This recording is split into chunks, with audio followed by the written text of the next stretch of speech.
7, 6, 5, 4, 3, 2, 1, 0.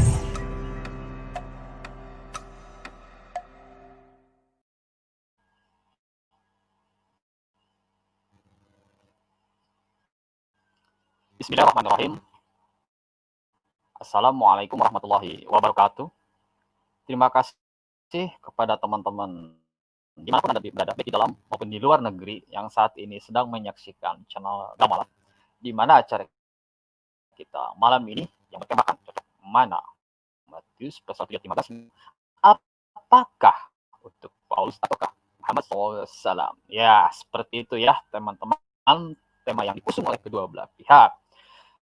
Dan channel Drama Malam, sebagaimana yang sering saya sampaikan, merupakan channel satu-satunya di Indonesia. Kenapa seperti itu? Karena untuk malam hari ini, acara ini sedang ditayangkan 21 channel yang tidak saja di Indonesia, melainkan juga sudah ada menancapkan kukunya di negara Malaysia sebagai mercusuar pula. Oke, channel apa aja itu? Oke, kan saya sebutkan channelnya 21 channel. Sedangkan dari pihak lain cuma 2 atau 3 ya. Oke, kami sebutkan. Yang pertama tentu saja sebagai mercusuar di Indonesia dan juga di Malaysia, channel Geram Mu'alaf. Channel Geram Mu'alaf. Yang kedua, Akademi Kristologi, channel saya sendiri. Yang ketiga, Edi Praetno, Aristo Channel, Kristologi Center, Mu'alaf Channel, Viral Indonesia, Riva Mau TV, 2 Master, Lentera Rohani, Bamti, Rabians ID, Donditan, Penegak Islam, Alwan TV, Sahabat TV, Wonderful Islam, Zulfikar Official, Zulkifli Muhammad Abbas, Wakaf Adventure, dan terakhir inilah yang ke-21 dari Malaysia, The Muslim Apologist. Oke, untuk menghemat waktu, di mana malam hari ini begitu sangat dingin, dan tentu saja dengan adanya acara Geram Mu'alaf ini membuat hangat pikiran kita semakin tajam dalam menilai, dalam meraih suatu kebenaran. Oke, kan kita tampilkan. Yang pertama dulu, yang tentu saja ladies first ya. Ibu Uti Watimena. Selamat malam Ibu Uti Watimena. Selamat malam. Oke, gimana suara merdu saya jelas tidak? Suara merdu saya ini jelas? Terputus-putus sih. Terputus. Oke, terputus-putus. Sekarang bagaimana? Sudah jelas suara merdu saya sekarang sama Ibu Uti? 90%, Pak. Aduh, 90%. Oke. Mudah-mudahan tidak terbawa dinginnya malam hari ini ya. Suara saya jadi memang khawatir tidak jelas juga. Oke, yang kedua dari pihak Muslim, yaitu Effendi Farhan. Assalamualaikum Pak Farhan. Waalaikumsalam warahmatullahi wabarakatuh. Salam Ibu Uti. Suara saya jelas Pak ya? Pak Farhan, suara saya jelas ya? Oke, jelas. Alhamdulillah. Jelas, oke. Jelas. Baik, akan kita tampilkan temanya terlebih dahulu. Ini Ibu Uti sama Pak Farhan sudah sepakat ya temanya seperti ini? Iya. Oke, jika memang sudah sepakat, saya tanya balik ke Pak Farhan. Apakah sudah sepakat? Oke. Jika memang sudah sepakat, sebelum dimulai, saya selalu mengingatkan kepada kedua pembicara, tolong untuk menyampaikan segala apapun itu untuk dengan cara secara akademis dan juga santun. Kenapa yang kita sampaikan di malam hari ini telah ditonton oleh banyak orang, dan tidak saja di Indonesia, melainkan pula di Malaysia. Oleh karena itu, kedepankan akademisi kita, depankan santun kita. Meskipun sama-sama memiliki perbedaan, tetapi perbedaan yang ada jangan sampai membuat keruh suasana. Kita harus saling menghargai satu sama lain. Bisa dipahami ya, Ibu Uti maupun Pak Farhan? Ya. Oke. Ya. Sekarang akan kita tampilkan nih rule dialog kita malam ini yang telah disepakati oleh Presiden Yayasan Pembina Manfaat Tauhid yang didukung oleh pihak PDD, Persatuan Debater-Debater. Oke, ini ya rule dialog kita yang selalu dinanti-nanti dan di luar kepala bagi pihak kedua pembicara. Oke, ini session pertama nih, 7 menit presentasi.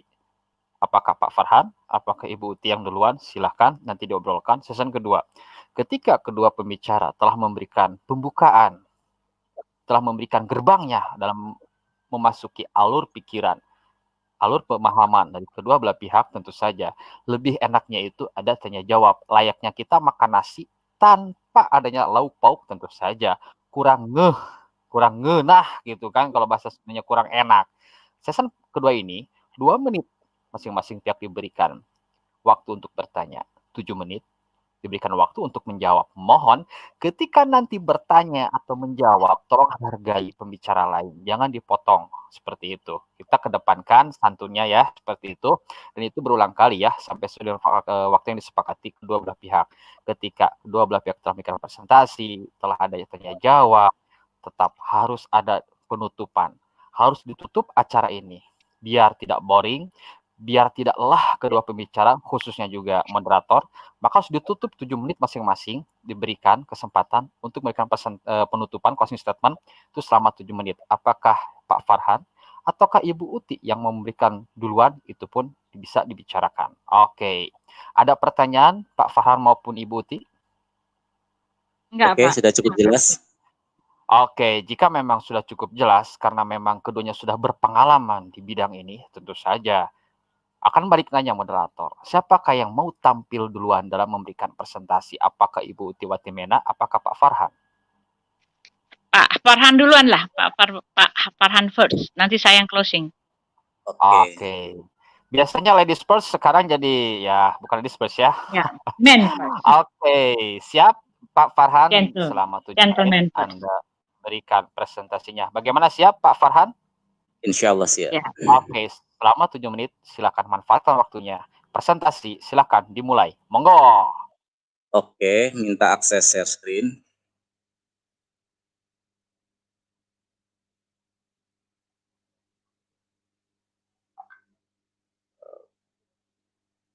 Ini layar saya nggak ada apa-apa loh. Silakan Pak. Sebentar. Siap. Silakan.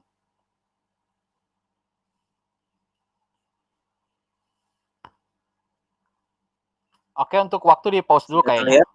Sudah terlihat? Belum. Oke, maaf, kita waktu ketuk di pause dulu ya, karena dari tadi belum mulai nih. Oke, silakan di share belum ada. Oke, sebentar.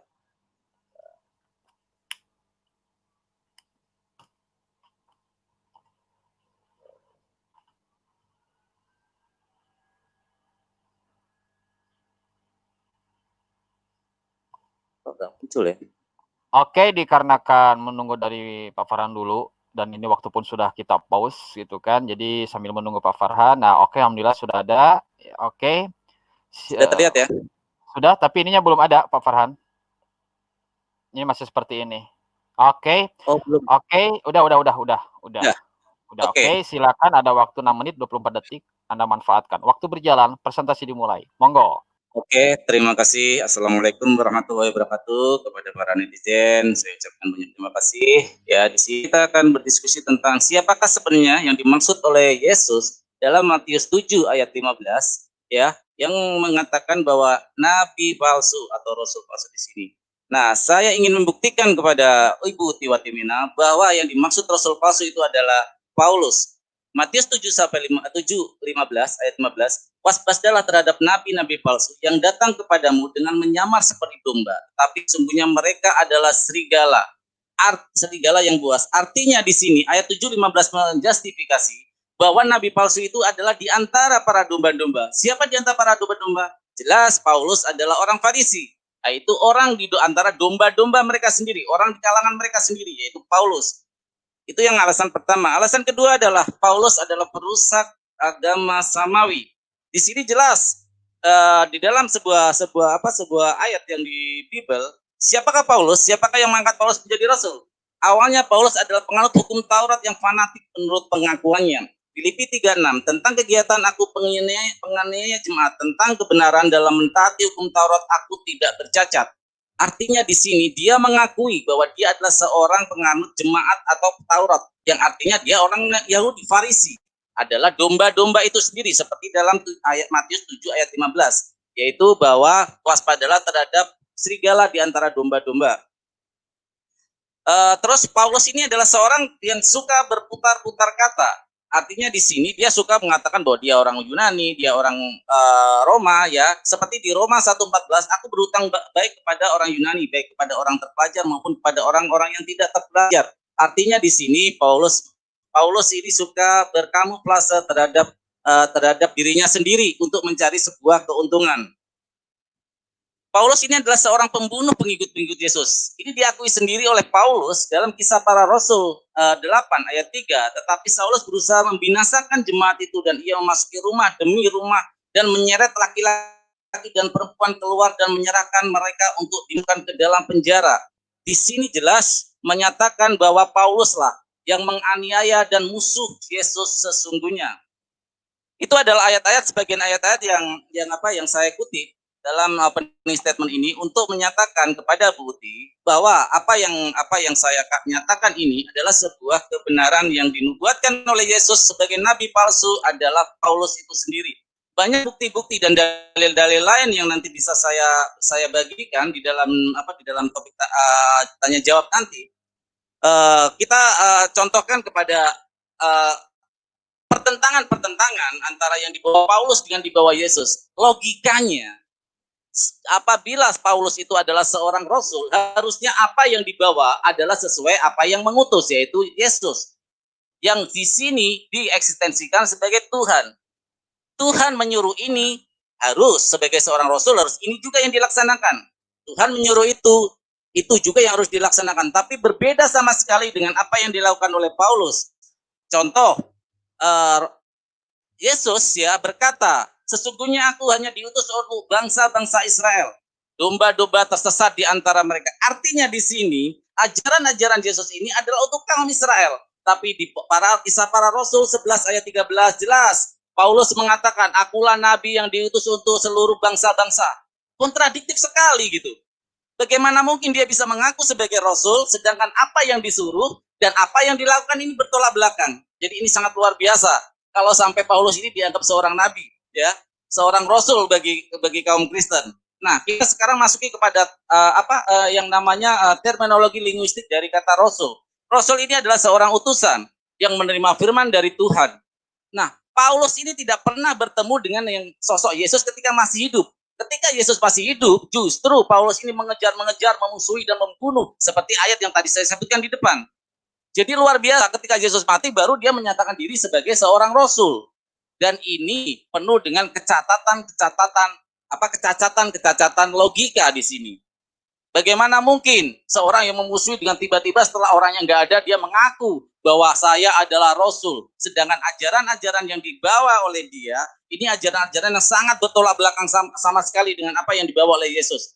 Contoh satu lagi yang bertentangan adalah ketika Yesus berkata bahwa sesungguhnya aku adalah utusan, yang diutus tidak lebih besar daripada yang mengutus. Tapi Paulus menyatakan Tuhannya adalah Yesus yang bisa menebus dosa atau dosa waris. Sedangkan dosa waris ini di dalam Ulangan Perjanjian Lama jelas, ya, dosa seorang anak tidak ditanggung oleh dosa bapaknya. Mereka menanggung dosanya masing-masing. Jadi ini sangat luar biasa yang dibawa Paulus ini. Jadi bertentangan sama sekali dengan apa yang dibawa oleh Yesus. Hal ini yang sangat meyakinkan saya bahwa apa yang dimaksudkan dalam Matius 7, 15 sampai 20 itu adalah jelas bahwa yang dimaksud Yesus di situ adalah Paulus. Paulus ini juga yang mengacak-acak semua ketauhidan ajaran Yesus yang sesungguhnya. Dia pula yang mulai menghancurkan semua. Bagaimana dia ketika bersama dengan Barnabas, dan Barnabas pun karena dia takut tersaingi secara kredibilitas dan secara nama baik, karena Barnabas ini adalah murid langsung dari Yesus, dia berantem, dia berkelahi, dia mengusir Barnabas. Di Antioquia, agama Kristen ini pertama kali dinamakan Kristen oleh Paulus di hadapan 100 muridnya. Jadi kalau memang dia mengaku rasul dan dia tidak pernah bertemu Yesus, apakah Yesus tahu namanya ini Kristen? Bagaimana mungkin seorang utusan memberi nama sedangkan yang mengutusnya tidak tahu? Ya, ini yang sangat luar biasa sekali. Terima kasih. Oke, terima kasih kepada Pak Farhan yang begitu sangat semangat dalam memberikan pernyataannya. Oke, dan ini membuat hangat suasana. Dan sekarang kita giliran Ibu Uti Watimena. Bagaimana Ibu Uti? Anda siap memberikan pesan 7 menit? Ya, Oke, jika memang siap, Silakan berikan pernyataan Anda selama 7 menit. Waktu berjalan, pernyataan menggelontor. Monggo. Saya mau tanya dulu Pak, ini layarnya di sana kayak gini ya? Layar saya mati ya, tetapi gambar saya dapat ya? Layar dapat. Dapat Oke, ya? silakan. Oh ya udah. Ya udah. Jadi nggak masalah ya di sini ya. Jadi gini Pak, Pak Farhan tiba-tiba langsung nyerang gitu kan. Tiba-tiba langsung nuduh gitu kan. Tiba-tiba langsung menyangka, lalu ngerembling ke kiri ke kanan, ke kiri ke kanan, Paulus gitu kan. Lalu dengan dalil kata Pak Farhan bahwa Paulus nabi palsu gitu kan. Lalu karena apa? Karena dia meniadakan hukum Taurat. Apa katanya tadi saya catat ya yang saya ambil, karena dia menghancurkan ketauhidan. Lalu Barnabas itu katanya murid Yesus. Lalu Paulus lah yang memberi nama Kristen kepada bangsa Israel, ya, kepada orang-orang yang datang kepada Yesus itu, gitu kan? Nah, Pak Farhan, perlu Bapak ketahui, ini ayat yang Matius 17 ini, 17 ayat 15 ini, di sini dikatakan waspadalah terhadap nabi-nabi palsu. Ini adalah perkataan dari Yesus sendiri.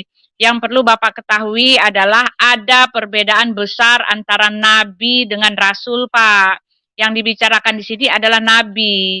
Nabi di dalam orang Israel itu Yesus di dalam dalam paradigma orang Yahudi itu, nabi itu adalah utusan Elohim. Nabi-nabi itu ada pada masa, sekali lagi, nabi-nabi itu ada pada masa Yesus ya, pada masa Yesus dan pada masa sebelum Yesus ya. Sebelum Yesus mengutus ke-12 muridnya itu belum ada yang namanya rasul gitu loh. Belum ada yang namanya rasul, dan Rasul Paulus itu dia adalah rasul. Jadi yang dimaksud oleh Yesus nabi-nabi ini adalah orang-orang yang ada pada masa Yesus sendiri. Ada pada masa Yesus sendiri, lalu orang-orang ada pada masa di belakang Yesus, maksudnya yang sudah terjadi itu yang lama-lama. Karena nabi ini artinya utusan Elohim. Kalau rasul itu artinya utusan Yesus. Yesuslah yang memberi nama rasul itu kepada ke-12 muridnya. Nah, di dalam Matius ini bicara bukan, tidak bisa Bapak langsung tembak langsung ini Paulus. Karena ini bicara tentang masa lalu, tentang nabi-nabi palsu. Nabi-nabi palsu yang di sini jelas yang dimaksud bukan rasul-rasul. Karena rasul-rasul itu belum Yesus seleksi ya. Karena Yesus menyeleksi rasul-rasul itu ada di dalam Matius 10 ya. Yesus memanggil ke-12 muridnya setelah mengatakan waspadalah terhadap nabi-nabi palsu. Yesus merekrut baru Yesus merekrut yang namanya rasul. Di pasal 10-nya ya. Yesus mengatakan, Yesus memanggil ke-12 muridnya dan memberi kuasa kepada mereka untuk mengusir roh-roh jahat itu dan untuk menyelenyapkan segala penyakit dan segala kelemahan. Inilah nama ke-12 rasul itu. Pertama Simon yang disebut Petrus dan Andreas saudaranya, dan Yakobus anak Zebedius dan Yohanes saudaranya, Filipus dan Bartolomeus, Thomas dan Matius pemungut cukai, Yakobus anak Alfeus dan Tadeus, Simon orang Zelot dan Yudas Iskariot yang mengkhianati dia. Lalu itu baru disebut ya. Lalu di sini dikatakan Yesus menyebut mereka, disitulah mereka menyebutnya, Yesus menyebutnya sebagai rasul. Tadi saya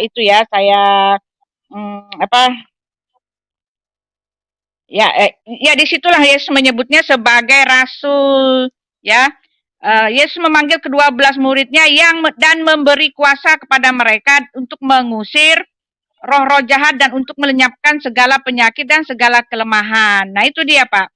Ke-12 murid itu diutus oleh Yesus dan ia berpesan kepada mereka, nah janganlah bla bla bla bla begitu. Nah rasul itu, tadi saya udah catat kemana dia ya. Rasul itu Pak, itu disebut oleh Yesus pertama kali pada saat dia mengutus murid-muridnya. Oh, jadi yang dimaksud dengan rasul itu adalah murid-murid Yesus, ya kan? Lalu yang dimaksud nabi itu adalah orang-orang yang diutus oleh Elohim di zaman Yesus, bukan Yesus yang mengutusnya. Nah, di dalam Matius yang Bapak bilang tadi, Matius berapa tadi? Matius 7 ya. Pengajaran sesat. Waspadalah terhadap nabi-nabi palsu yang datang kepadamu dengan menyamar seperti domba. Tetapi sesungguhnya mereka adalah serigala yang buas. Dari buahnya lah kamu akan mengenal mereka. Dapatkah orang memetik buah anggur dari semak duri atau buah ara dari rumput duri? Demikianlah setiap pohon yang baik menghasilkan buah yang baik, sedang pohon yang tidak baik menghasilkan buah yang tidak baik. Lalu ayatnya yang ke 19, dan setiap pohon yang tidak baik tidak menghasilkan buah yang baik pasti ditebang dan dibuang ke dalam api. Jadi dari buahnya lah kamu mengenal mereka. Jadi Pak Farhan nggak bisa asal tuduh Rasul Paulus. Rasul Paulus itu ada setelah Yesus mengutus para rasul, menyebut mereka sebagai rasul.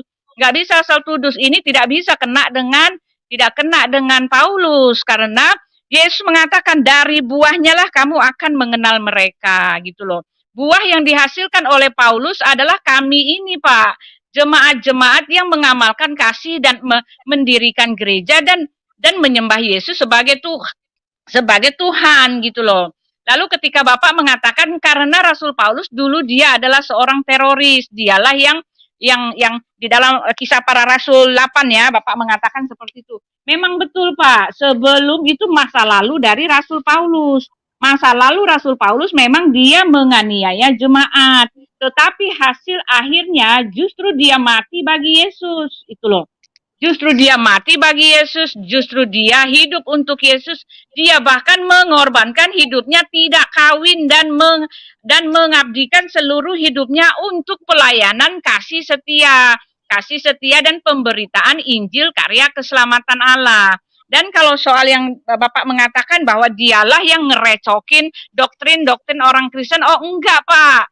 Bapak saja yang nggak tahu, Bapak saja yang nggak mengerti apa-apa yang ada di dalam diri kami. Yang tahu tentang doktrin kami itu adalah kami sendiri, orang Kristen itu sendiri. Doktrin yang diajarkan oleh, sudah ya, doktrin yang Uti yang presentasinya selama 7 menit, ya tidak terasa Bu ya, karena memang sama-sama ini berpengalaman, sama-sama udah tidak kuat ingin memberikan pemahamannya, pemikirannya, argumentasinya kepada para penonton, khususnya tentu saja kepada lawannya. Oke, biar menunggu gitu kan, tidak lelah, karena tadi sempat saya lihat itu agak-agak keselak Ibu Uti, silakan bagi kedua belah pihak untuk minum dulu, santai, meskipun suasana lagi dingin, tetap harus tenang gitu kan, nyantai, santun tentu saja. Nah, sambil menunggu keduanya itu meregangkan dulu kepala, leher, tangan, kaki,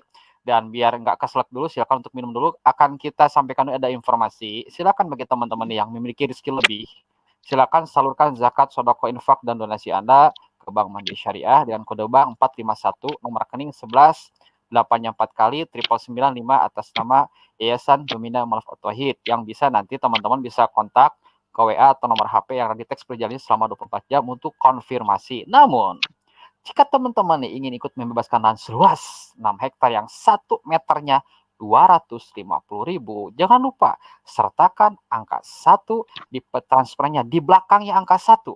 Oke, di belakangnya sertakan angka 1 biar dari pihak Yayasan Pembina Mu'allaf At-Tauhid mengetahui bahwa itu khusus dananya pentransferan itu untuk pembebasan lahan, di mana lahan tersebut akan didirikan pesantren satu-satunya di Indonesia, mungkin di dunia, yang tidak saja membahas tentang disiplin ilmu agama Islam, namun juga agama-agama lain, dan juga diberikan berbagai bahasa, yang tentu saja para santri tersebut akan menyampaikan Islam kepada siapapun, sekaligus untuk membendung berbagai pemurtadan. Oke, terima kasih kepada kedua pihak ya. Oke, kan kita lanjutkan kembali. Siapa nih yang bertanya? Tentu saja Pak Farhan terlebih dahulu yang memberikan pertanyaan pertama kepada Ibu Uti, karena memberikan presentasi yang pertama. Bagaimana Pak Farhan, Anda siap? Siap, Pak. Oke, selama 2 menit silahkan sampaikan pertanyaan ke Ibu Uti. Waktu berjalan, pertanyaan pun disampaikan. Monggo. Oke, terima kasih Ibu Uti. Saya agak turunin deh notasi saya ya. Suara saya ya, intonasinya saya turunin karena Ibu tumben hari ini Ibu tuh pelan. Biasanya Ibu yang Pak, penuh dengan suara tinggi ya, oktavnya tinggi banget. Ini hari ini pelan. lapar Pak, lagi lapar. Oh, lapar ya. Ya udah, oke, intonasi saya turunin. Oke, menyesuaikan dengan Ibu. Ibu, tadi Ibu mengatakan bahwa Rasul. Nah, saya heran, Bu. Rasul ini dari LAI ini apa? Apa ini artinya penjabaran siapa? Padahal kata Rasul ini jelas diambil dari bahasa Arab, Bu. Pengertiannya, Bu. Rasul. Rasul itu yang mendapat firman dan diutus oleh Allah dan untuk menyampaikan kepada orang-orang. Ini yang makanya Paulus menyampaikan kepada orang-orang, dan saya mengakui bahwa apa yang dilakukan Paulus itu Rasul, tapi dia benarkah palsu atau tidak, gitu ya. Jadi ininya begitu, artinya begitu. Makanya ketika saya menyandarkan ayat tadi kepada bahwa yang dimaksud Yesus di sini nabi palsu adalah Paulus ya, nabi juga menerima firman, Bu. Menerima firman dari wahyu dari Tuhan ya, dari Allah gitu loh. Nah, pertanyaan saya sebagai orang yang dianggap sebagai Rasul, Ibu anggap sebagai Rasul, ada keanehan yang terjadi, Ibu ya. Keanehan sekali, aneh sekali ketika jelas-jelas di sana dinyatakan Paulus bertemu dengan Yesus. Tapi kok berbeda ya? Dari 3 ayat para Rasul, kisah para Rasul 22 dengan kisah para Rasul ayat lainnya itu berbeda-beda, Bu. Ada yang suaranya, ada yang melihat cahayanya, ada yang merasakan. Nah, saya bertanya, ya, kok bisa berbeda seperti itu ya? Kenapa? Kalau memang dia Rasul mendapat firman itu dan penuh Roh Kudus, berarti harusnya sama, ceritanya sama. Itu yang pertama. Yang kedua, Bu, siapa sih, Bu, nama saksi-saksinya, Bu? Karena di situ kan ada saksi-saksi. Saksi kan diperlukan untuk pembuktian. Siapa nama-nama saksinya, Bu, di situ? Karena Paulus jelas menyatakan di situ dia bersama orang-orang. Nah, namanya siapa, Bu? Terima kasih, Bu. Terima kasih kepada Pak Farhan yang telah memberikan pertanyaan yang pas dengan waktu habis, pas beres pertanyaan disampaikan. Nah, sekarang giliran Ibu Uti memberikan jawaban selama 7 menit. Bagaimana Ibu Uti, siap memberikan jawaban? Iya, terima kasih Pak Farhan. Pak Farhan gini, Pak Farhan. Maaf, Ya, Ibu. udah ya. Maaf, Ya. selama 7 menit silakan Anda berikan jawabannya. Monggo, Ibu Uti. Ya, Pak Farhan. Jadi gini, Pak Farhan, kita tadi kan sudah janji ya TikTok ya, dua-duanya ya. Jadi maaf ketika saya harus menyinggung juga Rasul Bapak gitu, Muhammad gitu. Karena kan kita bicara tentang pembuktian mana yang Rasul benar, mana yang Rasul palsu gitu kan. Secara langsung Pak Farhan menuduh bahwa Rasul Paulus adalah Rasul palsu, lalu Rasul Muhammad bukanlah Rasul palsu. Dengan menetapkan standar bahwa Rasul Paulus itu dia tidak punya saksi. Tetapi kalau saya mau balik lagi ke tempat Bapak, mana saksi pengutusan untuk Muhammad gitu kan? Mana saksi pengutusan untuk Muhammad, Bapak harus tunjukkan kepada saya, baru Bapak bisa menetapkan standar yang asli bahwa kedua-duanya itu adalah Rasul yang benar dengan cara mereka mempunyai data empiris, data yang valid, data yang sah bahwa kedua-duanya ada saksi dalam pengutusan gitu loh. Jadi ketika Bapak mengatakan bahwa Muhammad bukan Rasul palsu, tetapi jelas dia tidak punya saksi, Pak. Kejadian dia menerima wahyu dari Allah Subhanahu wa Ta'ala itu adalah pada saat memang dia sedang mencari semedi, mencari ilham. Memang dia sendiri datang ke goa itu dan dia sedang semedi di situ, dan jelas tercatat dalam sejarah bahwa dia sendirian, Pak, sendirian, tidak ada satu saksi mata pun yang bersinggungan dengan keadaan di mana dia menyatakan bahwa dia mendapat wangsit atau mendapat ilham atau mendapat firman Allah dijewantahkan kepada dia itu tanpa ada bukti, tanpa ada saksi. Jadi ketika Pak Farhan menetapkan standar bahwa Paulus harus ada saksi, lalu kedua saksinya mengatakan dua cerita yang berbeda, itu lebih baik dari Paulus, Pak, lebih baik dari Muhammad, karena dengan menetapkan standar seperti itu, nyata bahwa Paulus mempunyai saksi. Walaupun keterangan tentang kejadian itu ada yang melenceng sedikit, tetapi jelas, Pak, Paulus sendiri mengatakan bahwa dia diutus oleh Yesus, Yesus sendiri yang mendatangi dia. Pada saat dia datang, pada saat dia akan mengejar orang-orang Kristen itu, pada saat dia mengejar orang Kristen, dia mendapatkan mandat ya dari pemerintah di situ untuk mengejar orang-orang Kristen, atau artinya menteror orang-orang Kristen. Yesus mendatangi dia secara langsung. Yesus sudah ada dalam wujudnya yang semula, bukan lagi dalam wujudnya seperti manusia. Dia datang dalam sinar yang menyala-nyala di atas langit, dan sinar kemuliaan, kekudusan, kesuciannya itu membuat dia langsung bertobat, langsung sadar akan dosanya, langsung dia buta, Pak. karena sinar kesuciannya itu luar biasa terang benderang, lalu dia mendengar suara, ya. Dia mendengar suara yang mengatakan, Saulus, Saulus, kenapa engkau menganiaya aku? Saulus langsung sadar ya, di dalam Kisah Rasul 9 atau 8 Bapak baca dengan jelas itu pengutusan untuk Paulus gitu loh. Dia ada pengutusannya. Lalu Yesus mengatakan, akulah Yesus yang kamu aniaya itu. Yesus hadir kepada Saulus bukan dalam wujudnya yang seperti semula ketika dia belum naik ke sorga, tetapi itulah dia Yesus. Dia datang dalam suara dari sorga, dari langit, Pak. Sama seperti Elohim ketika dia mengatakan kepada Yesus, inilah anakku yang kukasihi, kepadanya lah aku berkenan, kepada Yesus. Itulah dia Yesus yang sekarang. Dia sudah kembali kepada wujudnya semula dan dia menyampari Paulus gitu loh, Pak. 3 tahun setelah Yesus naik ke sorga. Dan itu ada saksinya, ya. Jadi jelas, satu titik poin yang harus Bapak ketahui, dia punya saksi. Ketika Bapak menyatakan bahwa dia nabi palsu tanpa saksi, loh ada saksinya, Pak. Kalau kita mau TikTok, mau cakar-cakaran, Bapak cakar saya cakar Bapak juga. Mana saksi dari Nabi Muhammad ketika dia menerima pengejawantahan firman Tuhan itu kepada dirinya? Bapak harus tunjukkan itu dong. Masa Bapak nggak punya tetapi memaksa, misalnya Bapak nggak punya mobil tetapi Bapak memaksa orang lain untuk punya mobil. Harus sama standar. Tapi kalau untuk saksi, ya jelas.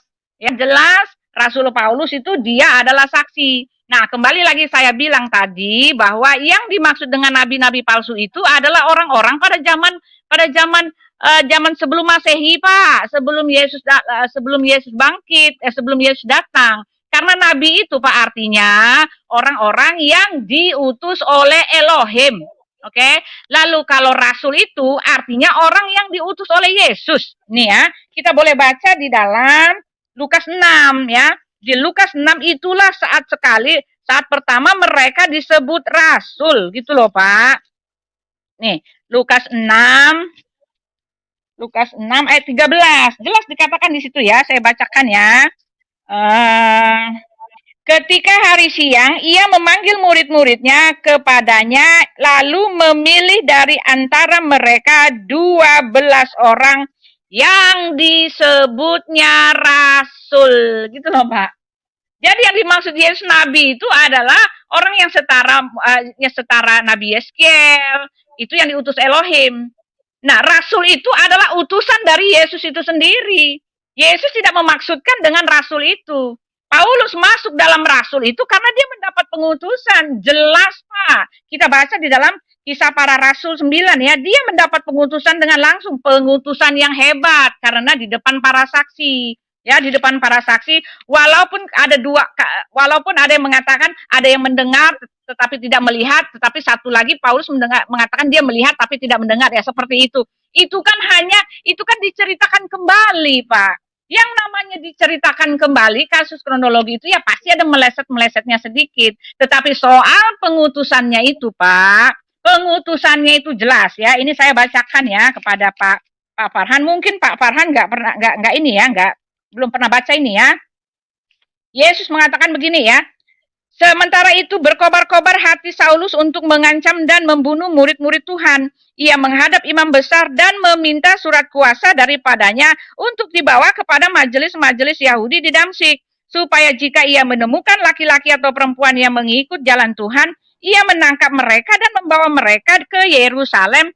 Dalam perjalanannya ke Damsyik, ketika ia sudah dekat kota itu, tiba-tiba cahaya memancar dari langit mengelilingi dia. Ia rebah ke tanah dan kedengaranlah olehnya suatu suara yang berkata kepadanya, Saulus, Saulus, mengapakah engkau menganiaya aku? Jawab Saulus, siapakah engkau? Tuhan, katanya, akulah Yesus yang kamu aniaya itu. Siapa saksinya di situ, Pak? Saksinya di situ katanya ketika dalam perjalanan ketika ia sudah dekat kota. Iya, ada saksinya, Pak. Terima kasih Bu Uti yang begitu semangat sampai waktu pun tidak terasa, Bu Uti ya, habis seperti itu. Saatnya giliran nih, ya giliran meskipun tadi Ibu Uti bilang cakar-cakaran tapi jangan cakar-cakaran. Ya, maksudnya istilah. Istilah yang Pak. Iya, ya. Saya pun selalu mengingatkan kepada teman-teman yang memberikan komentar di 21 channel yang saat ini berafiliasi dengan channel Gram Mualaf, tolong untuk memberikan komentar yang bijak, yang santun. Oke. Baik, sekarang giliran ke Ibu Uti yang memberikan pertanyaan pertama kepada Pak Farhan. Bagaimana, Anda siap, Ibu Uti? Ya, Pak Oke, Farhan. Ini maaf, ya. sebentar. Iya, Maaf, maaf. selama 2 menit, silakan Ya. Anda berikan pertanyaannya. Monggo. Iya, Pak Farhan mengatakan Saulus tidak ada saksi, gitu kan. Lalu Bapak mengatakan bahwa Saulus ini adalah rasul palsu karena Bapak berpikiran bahwa di dalam Matius 7 itu diarahkan kepada kepada Paulus. Tetapi maaf Pak, yang dimaksud dengan Yesus itu jelas adalah nabi-nabi palsu, nabi-nabi sebelum Yesus, karena sebelum Yesus itu semua orang itu disebut nabi, tetapi setelah Yesus mengutus ke-12 muridnya itulah yang disebut rasul. Jadi ketika ada rasul di luar murid Yesus itu, Yesus mengutus ada 70 orang, lalu ada 12 orang, Pak. 70 orang ini tidak disebut namanya, yang saya tahu tidak disebut namanya, tetapi ke-12 muridnya yang rasul ini yang betul-betul disebut namanya, yang khusus, yang spesial ini ada 12 orang. Dan mereka itulah disebut rasul. Itulah pertama kali Yesus memberikan nama mereka rasul. Jadi jelas Matius 7 itu tidak berbicara tentang Paulus, Pak. Karena apa? Karena yang disebut rasul itu adalah utusan Yesus. Sekali lagi, yang disebut rasul itu adalah utusan Yesus. Dan utusan Yesus itu adalah 12 murid Yesus. Oke? Dan Paulus dia juga diutus, walaupun dia telat 3 tahun setelah Yesus naik ke sorga baru dia diutus. Dia disampari langsung oleh Yesus dan saksinya ada. Nah sekarang ketika Bapak meminta saksi, sekarang pertanyaan saya, di mana saksi Muhammad menerima pengejawantahan dari Allah kepada Jibril untuk firman-firman yang akan dia sampaikan kepada umat. Apakah ada saksi, Pak? Karena Bapak sendiri yang menetapkan standar itu. Bapak sekarang ya tunjukkan juga, karena Bapak punya beranjak dari standar yang sama gitu. Sekarang pertanyaannya, apakah ada saksi Muhammad menerima wahyu Allah Subhanahu wa taala? Gitu, Pak. Oke, terima kasih Ibu Uti yang telah memberikan pertanyaan selama 2 menit, dan ini adalah dari pihak Pak Farhan yang memberikan jawaban pertama atas apa yang ditanyakan oleh Ibu Uti. Bagaimana Pak Farhan, Anda siap? Siap, alhamdulillah. Oke. Selama 7 menit silakan berikan jawabannya. Monggo. Terima kasih Bu Uti pertanyaannya. Saya menanyakan saksi karena jelas di situ Paulus memakai narasi di sana. Premisnya ketika membuat ayat itu, dia berkata dia bersama orang-orang. Karena Rasulullah tidak pernah berkata saya bersama orang-orang mendapat, enggak. Justru saya menanyakan saksi karena Paulus sendiri yang mengatakan, saya ketika bersama dengan orang-orang ini saya melihat suara. Ada lagi yang melihat cahaya, ada yang mendengar suara. Gimana terjadi perbedaan? Dan Ibu ternyata bisa menyebutkan nama saksinya, Bu. Saya bertanya ada korelasinya dengan ayat tersebut bahwa ada saksi. Ternyata Ibu nggak bisa menyebut. Itu yang pertama, Bu ya. Jadi berbeda sekali. Terus Ibu ya bilang bahwa ayat 7:15 itu, Matius 7:15 itu bahwa itu untuk nabi-nabi yang setelah sebelum Yesus. Bagaimana, Bu? Ayat itu jelas dikatakan waspadalah. Waspadalah itu artinya peringatan, Bu. Peringatan ke depan. Artinya bukan nabi-nabi sebelum Yesus, tapi ke depannya nanti. Ibu pahami kata-kata linguistiknya, pahami. Waspadalah, artinya waspadalah adalah peringatan ke depan, bukan ke belakang, bukan nabi setelah sebelum Yesus, ya Bu ya. Jadi Ibu premisnya udah berantakan, ini di sini tadi udah berantakan sekali. Saya menanyakan saksi karena memang Paulus di ayat tersebut membawa saksi. Nah, saya menanyakan namanya dan Ibu tidak bisa menjawab namanya.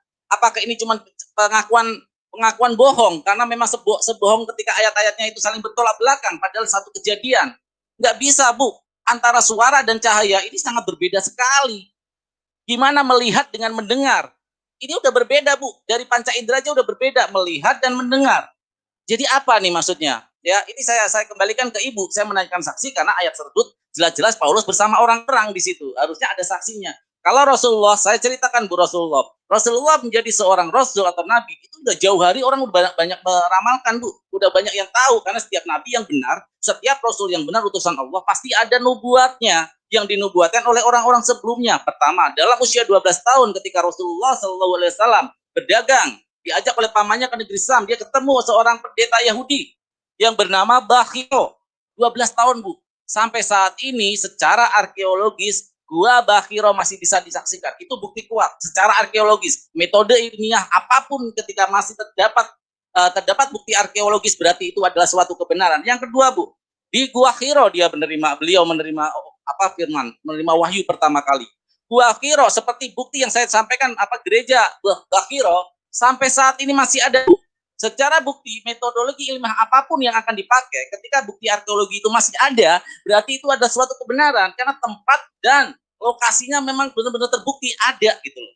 Ya, tentang saksi manusia, oke, kita imbas secara metodologi pengadilan ketika ada pembunuhan tidak ada saksi, tidak ada yang menyaksikan, pasti dirunutnya kejadiannya seperti apa. Nanti dilihat seperti apa ke belakangnya kejadian itu. Nah, Rasulullah setelah menerima firman, karena sesuai dengan nubuatan, beliau disuruh membaca Iqra dan tidak bisa, dia ketakutan, dia pulang ke rumah, tempat istrinya Khadijah, pulang minta diselimutin. Ketika setelah diselimutin, besok paginya dibawa kepada pamannya Siti Khadijah, yaitu Waraqah bin Naufal. Waraqah bin Naufal ini adalah seorang ahli Taurat tuh. Dia menyatakan seperti apa? Dia menyatakan, wahai, siapa yang menemuimu adalah sama seperti yang menemui Musa, yaitu Namus. Namus di sini artinya Gabriel kalau dalam agama ibu. Artinya di sini saksi-saksi sudah kuat. Dinubuatkan 12 tahun, usia 12 tahun, Bu. Sedangkan menerima wahyu pertama itu umur 40 tahun. Lama, Bu. Bukti arkeologi ada. 2 tempat bukti arkeologi ada. Ya. Bukti secara manusia ada, saya bisa sebutkan. Ya, Siti Khadijah sebagai istri dan yang membenarkan adalah Waraqah bin Naufal, ahli Taurat. Ya. Terus bukti orang lagi yaitu Bakhiro yang membenarkan, dan cerita ini konsisten, Bu. Ibu tanya sama siapapun muslim jawabannya akan sama. Tapi ibu ketika saya tanya saksi, ibu tidak bisa menyebutkan. Padahal ayat di situ jelas premis yang dibangun dalam ayat itu oleh Paulus mengatakan bahwa saya bersama orang-orang dan menyaksikan, mendengarkan, berbeda jauh. Secara panca indera, mata dan kuping itu beda. Gimana bisa itu berbeda sedikit? Itu berbeda bertolak belakang, Bu. Ya, itu berbeda bertolak belakang. Dan ibu tidak bisa menyebutkan, berarti ayat ini tidak sesuai dengan apa yang diceritakan Paulus. Kan di situ jelas menyebutkan saksi. Tapi kalau Rasulullah SAW ketika menerima, memang tidak menceritakan ada orang. Karena kenapa? Ini seperti yang dilakukan oleh Musa. Siapa yang menjadi saksi Musa ketika menerima wahyu? Ini adalah nabi-nabi yang benar, Rasul-Rasul yang benar. Memang tidak ada saksi. Kalau ada saksi orang ketika menerima wahyu, berarti orang yang mendengarkan dan menjadi saksi ini dia juga seorang nabi dan rasul karena dia ikut mendengarkan firman. Ini semua adalah sebuah metodologi dari Allah Subhanahu wa taala ketika memberikan wahyu atau firman kepada nabi-nabinya, pasti tidak ada saksi karena itu adalah sebuah privacy antara Allah dengan utusan-utusannya, Bu. Jadi itu yang saya maksud, Bu. Kenapa saya menanyakan saksi? Karena ayat ibu di dalam di dalam kisah para rasul itu jelas di situ ada saksinya. Makanya saya tanyakan itu. Dan ibu tidak bisa menjawab sama sekali. Jadi berarti ayat itu pengangkatan Rasul Paulus sebagai rasul dan katanya menindas sinar itu gagal dibuktikan. Secara metodologi apapun gagal. Saya kasih analogi mudah, Bu. Ketika saya berjalan bersama 3 orang dan saya tiba-tiba menerima wahyu, jelas orang yang saya bawa ini pasti tahu karena bersama saya. Nah, karena premis ayat itu yang dibawa seperti itu, Bu. Ya. Kecuali Paulus mengatakan saya melihat sendiri, saya nggak akan pernah menanyakan saksi. Dia mengaku sendiri saksi dan saya tanyakan kepada ibu tidak bisa menerangkan dengan jelas siapa nama saksinya. Jadi ibu gugur mempertahankan ayat ini, gugur. Ketika ibu gugur mempertahankan ayat ini, berarti ayat ini tidak berlaku kepada Paulus karena ibu tidak bisa mempertahankan secara metodologi ilmiah siapa saksi Paulus ini. Karena apa? Dia sendiri yang bilang bahwa dia bersama orang-orang itu, beda dengan Rasulullah. Karena Rasulullah ini ketika menerima firman atau wahyu, ya sama dengan Rasul-Rasul yang lain. Rasul-Rasul benar, Musa ketika menerima wahyu, dia sendiri, tanpa ada yang mengikuti. Ya, ini adalah sebuah seperti ini ketika Allah menurunkan wahyunya itu, bersifat privasi. Gitu loh, Bu. Ini yang berbeda jauh yang saya tanyakan, kenapa saya menanyakan saksi kepada ibu tentang Paulus bertemu dengan Yesus gitu loh, dan berbeda jauh. Masa kuping sama mata sama, Bu? Kan beda jauh, Bu. Ya, demikian jawaban saya. Terima kasih kepada Pak Farhan yang telah memberikan jawaban pertama atas pertanyaan pertama pula dari Bu Uti. Nah, sekarang putaran kedua nih. masing-masing pihak tadi telah memberikan pertanyaan pertama, jawaban pertama. Sekarang giliran, yaitu putaran kedua, tentu saja Pak Farhan yang memberikan pertanyaan yang kedua kepada Ibu Uti Watimena. Bagaimana Anda siap Pak Farhan memberikan pertanyaan yang kedua? Siap. Insya Allah. Oke. Selama 2 menit, silakan Anda berikan pertanyaannya. Monggo. Oke, saya bertanya kepada Ibu Putih tentang bagaimanapun seorang rasul atau seorang nabi itu pasti punya silsilah. Karena dari garis keturunan inilah kita mengetahui seperti apa masa lalunya dan seperti apa perilakunya. Karena saya di sini heran gitu loh. Tidak ada nabi-nabi atau rasul sebelum Paulus ini yang seperti kelakuan seperti Paulus gitu loh. Bagaimana mungkin tiba-tiba muncul orang seperti Paulus mengaku menjadi rasul gitu loh. Mantan pembunuh, ya, perampok, banyak ayat-ayat yang menyebutkan pengakuan Paulus sendiri gitu Bu. Nah, saya mohon dong Bu disebutkan siapa sih nasab Paulus ini? Ini sama, Rasulullah punya nasab, Musa punya nasab, Yahya atau Yohanes punya nasab. Semua punya nasab rasul-rasul itu. Semua. Isa alaihissalam walaupun tidak punya bapak, dia punya nasab dari ibunya sampai ke Daud, ya, dari Maria ke Daud. Nah, saya tanya ini karena ini adalah sesuatu penting sekali. Seorang rasul ini harus mempunyai nasab. Garis keturunan ini harus jelas gitu. Karena dia adalah pemimpin umat, pemimpin bagi kaumnya. Bagaimana mungkin kaumnya mau mempercayai kalau dia secara nasab tidak diketahui juntrungannya gitu loh, ya. Jadi saya cuma singkat aja, pertanyaan saya cuma itu. Tolong dengan jelas diceritakan nasabnya Paulus, ya, nasabnya Paulus sebagai seorang rasul. Demikian, terima kasih. Oke, terima kasih kepada Pak Farhan yang telah memberikan pertanyaan kedua kepada Ibu Uti Watimena. Sekarang giliran Ibu Uti memberikan jawabannya. Bagaimana Ibu Uti, Anda siap? Ya, boleh. Oke, selama 7 menit silahkan Anda berikan jawabannya. Monggo Bu Uti. Iya, Pak Farhan itu bukan nggak dikasih tahu jawabannya, bukan bilang nggak bisa jawab tentang saksi. Kan tadi kedengaran kan, lihat sendiri. Udah baru mau dikasih tahu saksinya sudah habis waktunya. Bukan nggak ada saksi, tetapi belum ada kesempatan untuk memberitahukan siapa saksinya gitu loh.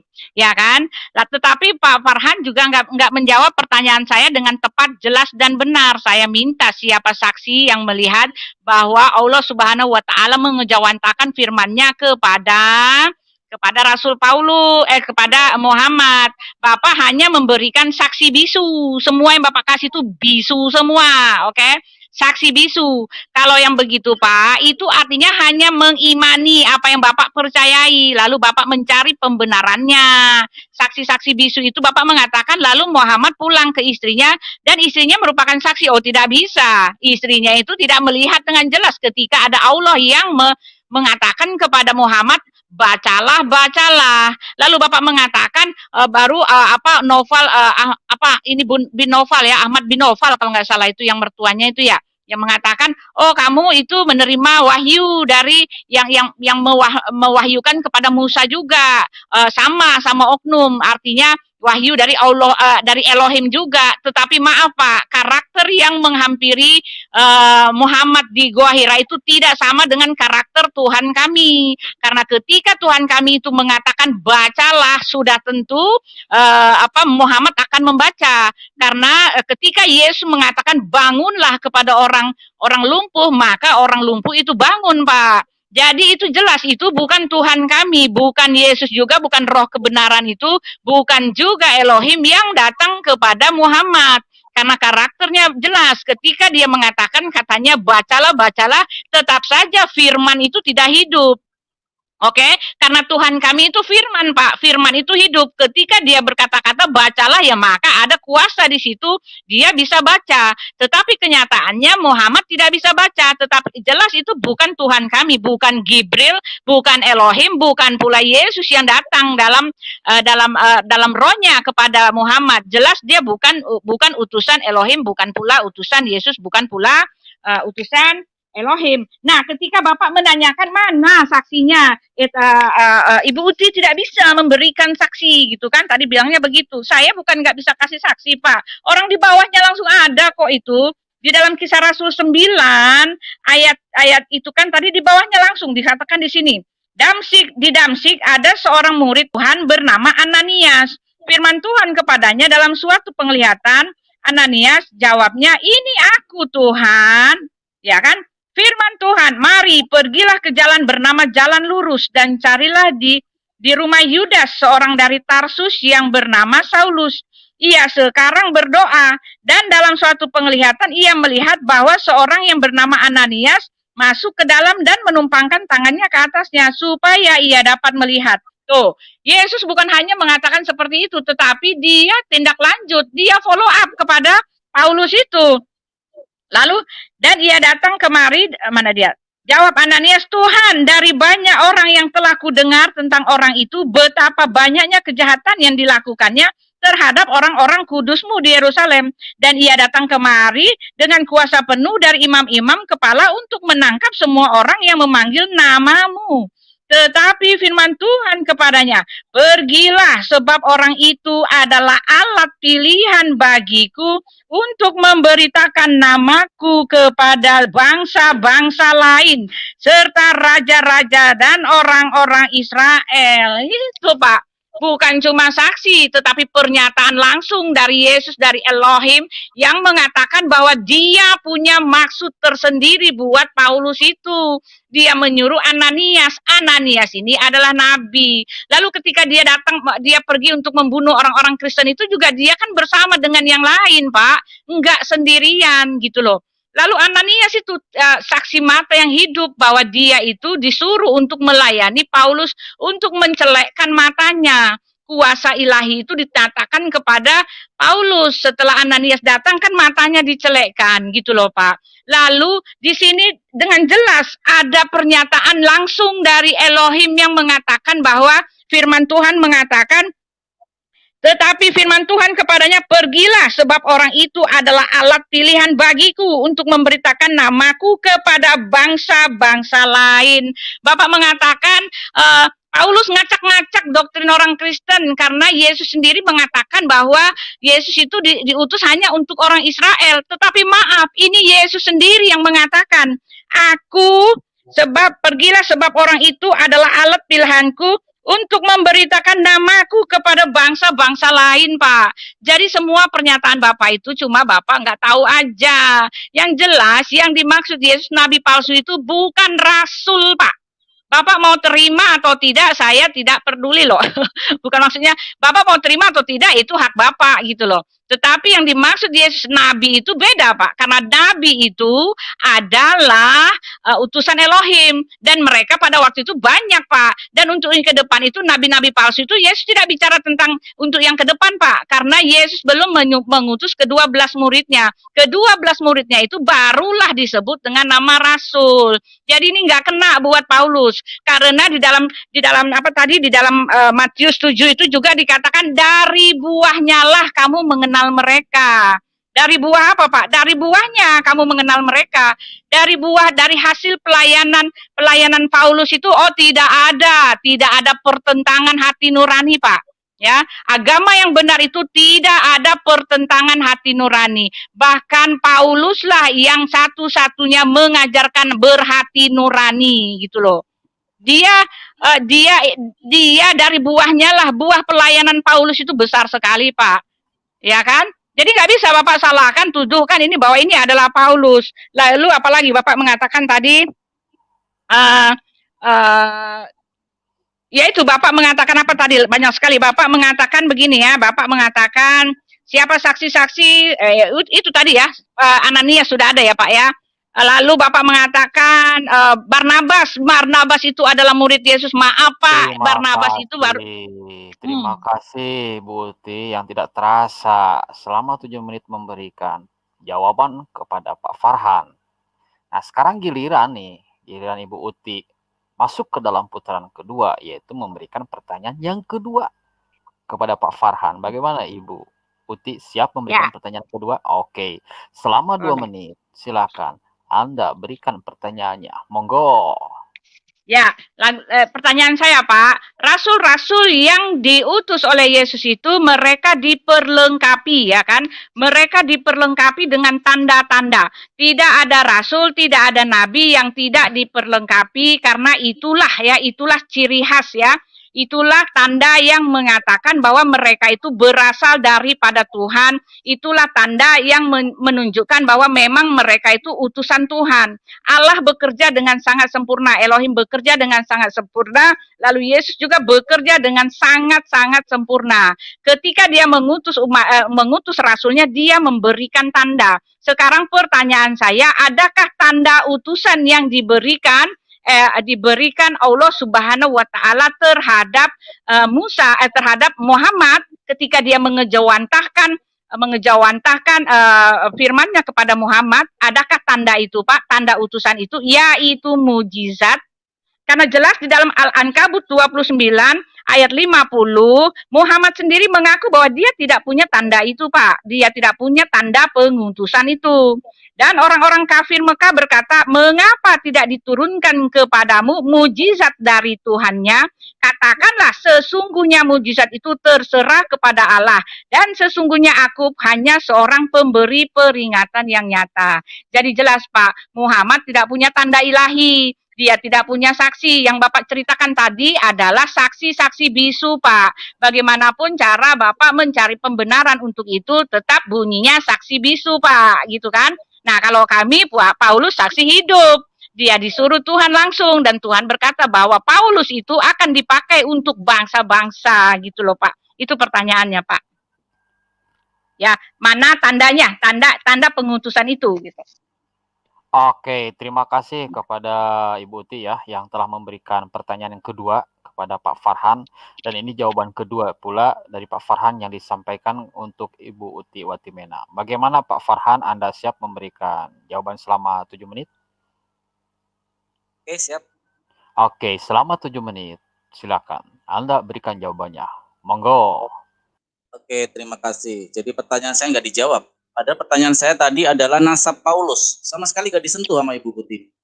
Gimana Ibu? Pertanyaan saya itu nasab Paulus. Kan belum ada waktunya, Pak. Aduh, Pak. Belum ada waktunya.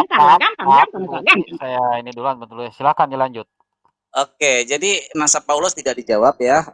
Ini saya sekarang jawab ya Bu ya. Saya tadi udah mengatakan bahwa memang privasi ketika Allah memberi firman itu pasti cuma sama utusannya, nggak mungkin ada saksi. Ini padahal ada di kitab Ibu sendiri loh, ya. 1 Raja 19 ayat 9. Di sana masuklah ia ke dalam sebuah gua dan bermalam di situ. Maka firman Tuhan datang kepadanya. Demikian apakah kerjamu di sini, hai Elia? Ini firman untuk Nabi Elia. Ini sama persis yang dialami oleh Rasulullah tanpa saksi, Bu. Jadi kalau ada Rasul yang bilang mendapat firman malah dengan saksi, itu justru bukan Rasul, Bu. Ya, jadi Ibu malah lucu sekali. Makanya saya mempertanyakan saksi, karena memang di kisah-kisah Rasul sebelumnya, nabi-nabi sebelumnya, tidak pernah ada namanya saksi. Saya menjebak Ibu dalam korelasi saksi ini sebenarnya. Jadi, aduh Ibu, ini di kitab Ibu sendiri loh. Nabi Elia ini nabi besar juga, Bu. Ya, Bu ya. Jadi jangan ingat, ini ada di kitab Ibu sendiri. Ya, itu yang pertama. Terus yang kedua, Bu ya. Ibu menanyakan tentang kerasulan Rasulullah, surat Ankabut tadi. Ibu, di situ jelas dikatakan, sesungguhnya aku tidak mempunyai tanda-tanda itu kecuali Allah, kecuali Dia yang memberikan. Berarti bukan tidak mempunyai, Bu, tapi terserah Allah memberikan atau tidak mujizat itu. Kalau saya ceritakan mujizat Rasulullah, Bu, berjibun, Bu. Satu aja yang sampai sekarang tidak pernah terpecahkan mujizat Rasulullah apa yang teragung, yaitu Al-Quranul Karim. Tantangan dalam ayat Al-Quran untuk membuat satu surat saja seperti Al-Quran. Bahasanya, sastranya, ketinggian prosanya, kedalaman konteksnya, kesesuaian dengan zamannya, belum pernah terpatahkan. Itu yang namanya mukjizat. Yang sampai akhir zaman, yang sampai saat ini tantangan itu tidak akan pernah bisa dipatahkan. Sekarang saya kasih contoh untuk mukjizat yang Ibu banggakan. Ibu ngelihat gak mukjizatnya Nabi Isa alaihissalam atau Yesus ketika membangkitkan? Lihat gak? Ibu bisa membuktikan saat ini. Kecuali dari literatur. Ibu bisa membuktikan kecuali dari kitab suci. Itu mukjizat yang biasa diberi ketika kesesuaian dengan zaman nabi-nabi tersebut. Musa alaihissalam. Kenapa? Karena para sihirnya bisa merubah tongkat menjadi ular. Makanya Allah Subhanahu wa taala memberi mukjizat juga kepada Musa, yaitu tongkatnya bisa menjadi ular dan menelan semua ular itu. Ibu buta dengan kisah perjanjian lama, ibu buta dengan pengetahuan Taurat tentang nabi-nabi. Tapi ini wajar karena memang ajaran ibu bukan ajaran dari Mila Abraham. Ajaran ibu adalah ajaran Paulus, bukan dari Yesus gitu loh. Ya Bu ya.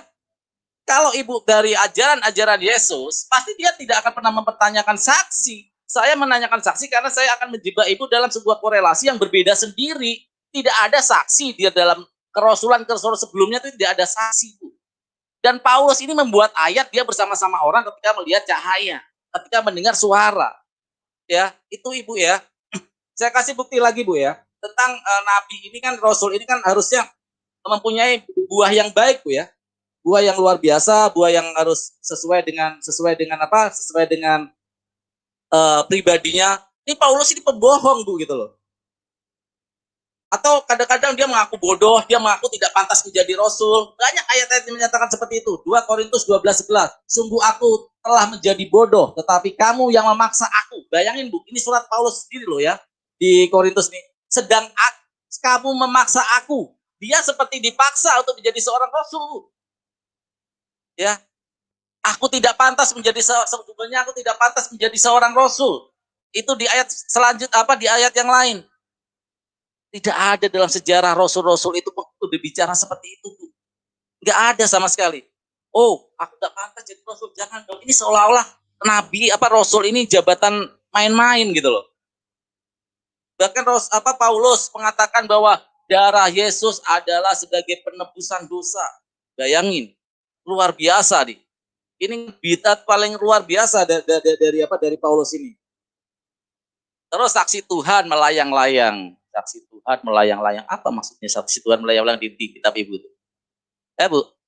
Jadi ini kadang-kadang Bu yang membuat saya ini saya lebih ke fokus ke Paulus Bu ya. Jangan berdebat kemana-mana dan tolong nanti dijawab tentang masalah.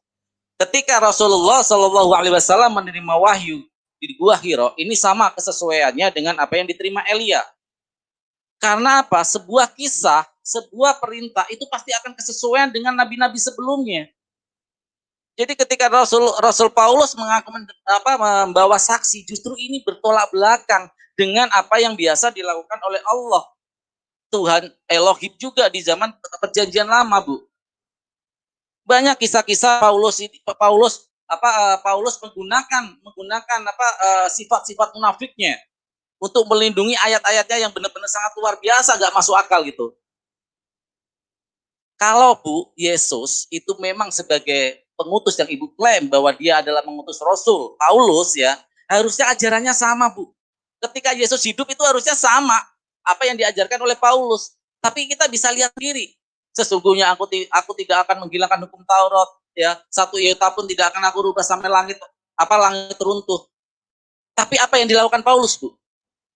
Ya, sama sekali ini bertentangan. Bagaimana mungkin Yesus sebagai sebuah eksistensi Tuhan mengutus, tapi ajaran yang ketika dia hidup ditinggalkan sama orang yang diutus. Ini sudah nggak masuk akal Bu, udah nggak logis gitu loh.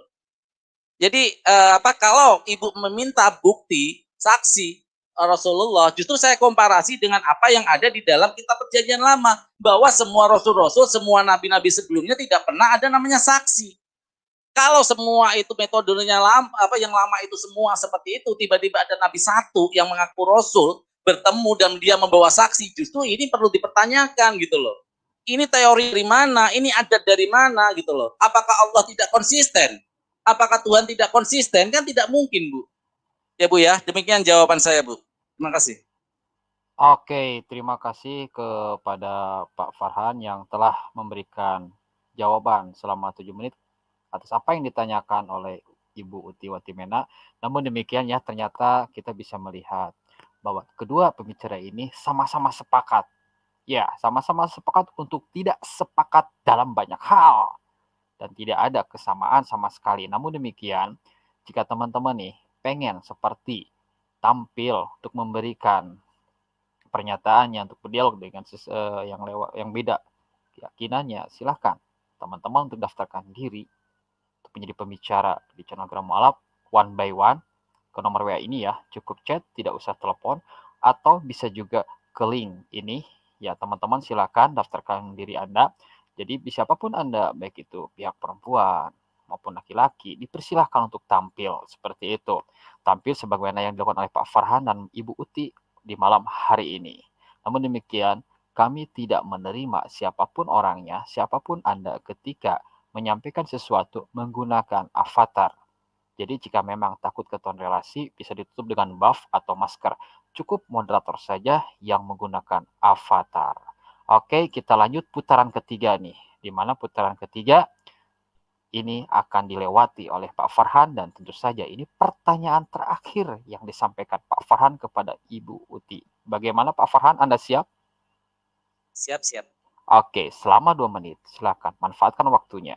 Waktu berjalan, pertanyaan disampaikan. Monggo. Oke, terima kasih. Jadi Ibu Uti, tolong pertanyaan saya dijawab Bu ya. Karena ini penting. Bagaimanapun seorang tokoh yang luar biasa, yang diikutin orang banyak. Ini kita butuh sanad nasabnya. Kita harus tahu nasabnya seperti apa, Bu.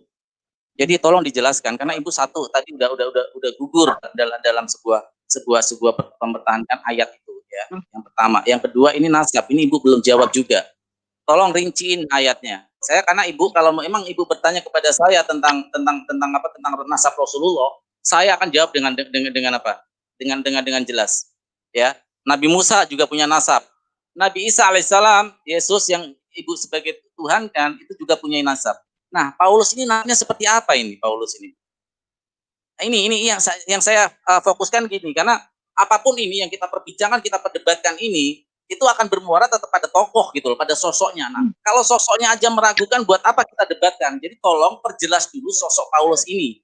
Perjelas dulu akhlaknya, perjelas dulu nasab-nasabnya, perjelas dulu siapa nama bapaknya, kakeknya, bin. Ya seperti yang dilakukan oleh yang memang Rasul sebelumnya memang semua seperti itu, Bu. Gitu, Bu ya. Saya cukup itu sih, Bu. Karena terlalu banyak pertanyaan, Ibu nanti bingung ya. Terima kasih, Bu. Silakan. Oke, terima kasih kepada Pak Farhan yang telah memberikan pertanyaan terakhir yang tentu saja pertanyaan terakhir yang diberikan oleh untuk Ibu Uti Watimena dan Ibu Uti, silakan berikan jawaban terakhir. Ini tidak bisa diulang ya. Silakan Ibu Uti manfaatkan waktunya selama 7 menit, berikan jawabannya. Monggo Bu Uti. Ya, terima kasih Pak Farhan. Pak Farhan selama ini tadi selama berapa menit itu cuma menceracau, Pak. Menceracau, ngawur, ngalur ngidul, nuduh-nuduh, marah-marah gitu, nuduh-nuduh. Ini semuanya hanya tuduhan-tuduhan, hanya pikiran-pikiran kacau, hanya ketidaktahuan yang dikembang-kembangkan gitu loh. Pak Farhan pertama kali mengatakan bahwa harus ada saksi bahwa Paulus itu diutus. Jelas saksinya ada. Lalu Pak Farhan mengatakan bahwa Yesus itu kan hanya untuk ke-12 rasul, tetapi jelas saya sudah kasih tahu bahwa Yesus sendiri mengatakan bahwa Rasul Paulus itu untuk segala bangsa, oke? Dengan demikian itu mematahkan semua ceracaunya Pak Farhan, ketidaktahuannya itu yang dia anggap kebenaran, lalu menuduh-nuduh, menyangka-nyangka, lalu memaksa-maksa gitu, memaksa apa yang dia pikirkan itu adalah kebenaran. Lalu Pak Farhan mengatakan bahwa tidak ada nabi yang harus ada saksi. Oh maaf Pak, Alkitab kami itu menyatakan bahwa tidak ada semua perbuatan besar itu yang disampaikan secara tersembunyi. Tidak bisa begitu Pak, itu bukan mainan dari Tuhan kami. Tuhan kami bekerja dengan sangat sempurna di depan para saksi. Aduh, sebentar saya ambil minum ya. Di depan para saksi, di depan orang-orang, dan dia bekerja berdasarkan sejarah, berdasarkan kronologis. Jadi ketika Bapak mengatakan tidak perlu saksi, karena saksi itu dia tadi bilang tidak perlu saksi, maaf Pak. Lalu kata Bapak mengatakan bahwa Elia juga terima saksi di goa. Maaf Pak, itu cuma cocokologi, oke? Elia itu dia di goa itu dia bicara dengan Tuhan, bukan masalah pengutusan, oke? Itu bukan pertama kali Elia itu dia diutus, tetapi itu dia melarikan diri karena dia lagi marah-marah dikejar-kejar gitu kan. Dia dikejar-kejar karena dia membunuh siapa itu ceritanya gitu. Itu sudah berjalan, dia sudah diutus, bukan pengutusannya. Masalah pengutusannya itu dia juga baca Pak, ada, dia bersama-sama dengan orang-orang gitu loh. Itu tidak bisa Bapak komparasikan, tidak bisa Pak. Elia itu di dalam goa itu dia bercakap dengan Tuhan. Tuhan nanya, ngapain kamu di sini? Kamu ngumpet gitu kan? bukan bukan masalah pengutusan. Jadi jelas Bapak memaksakan bahwa Paulus itu harus ada pengutus, harus ada saksinya pengutus. Loh, Bapak sendiri malah tidak ada gitu. Malah memaksakan bahwa tidak perlu saksi. Kalau yang demikian nggak usah bicara sama saya, Pak, nggak usah berdialog. Karena apa? Karena Bapak cuma imani, gitu kan?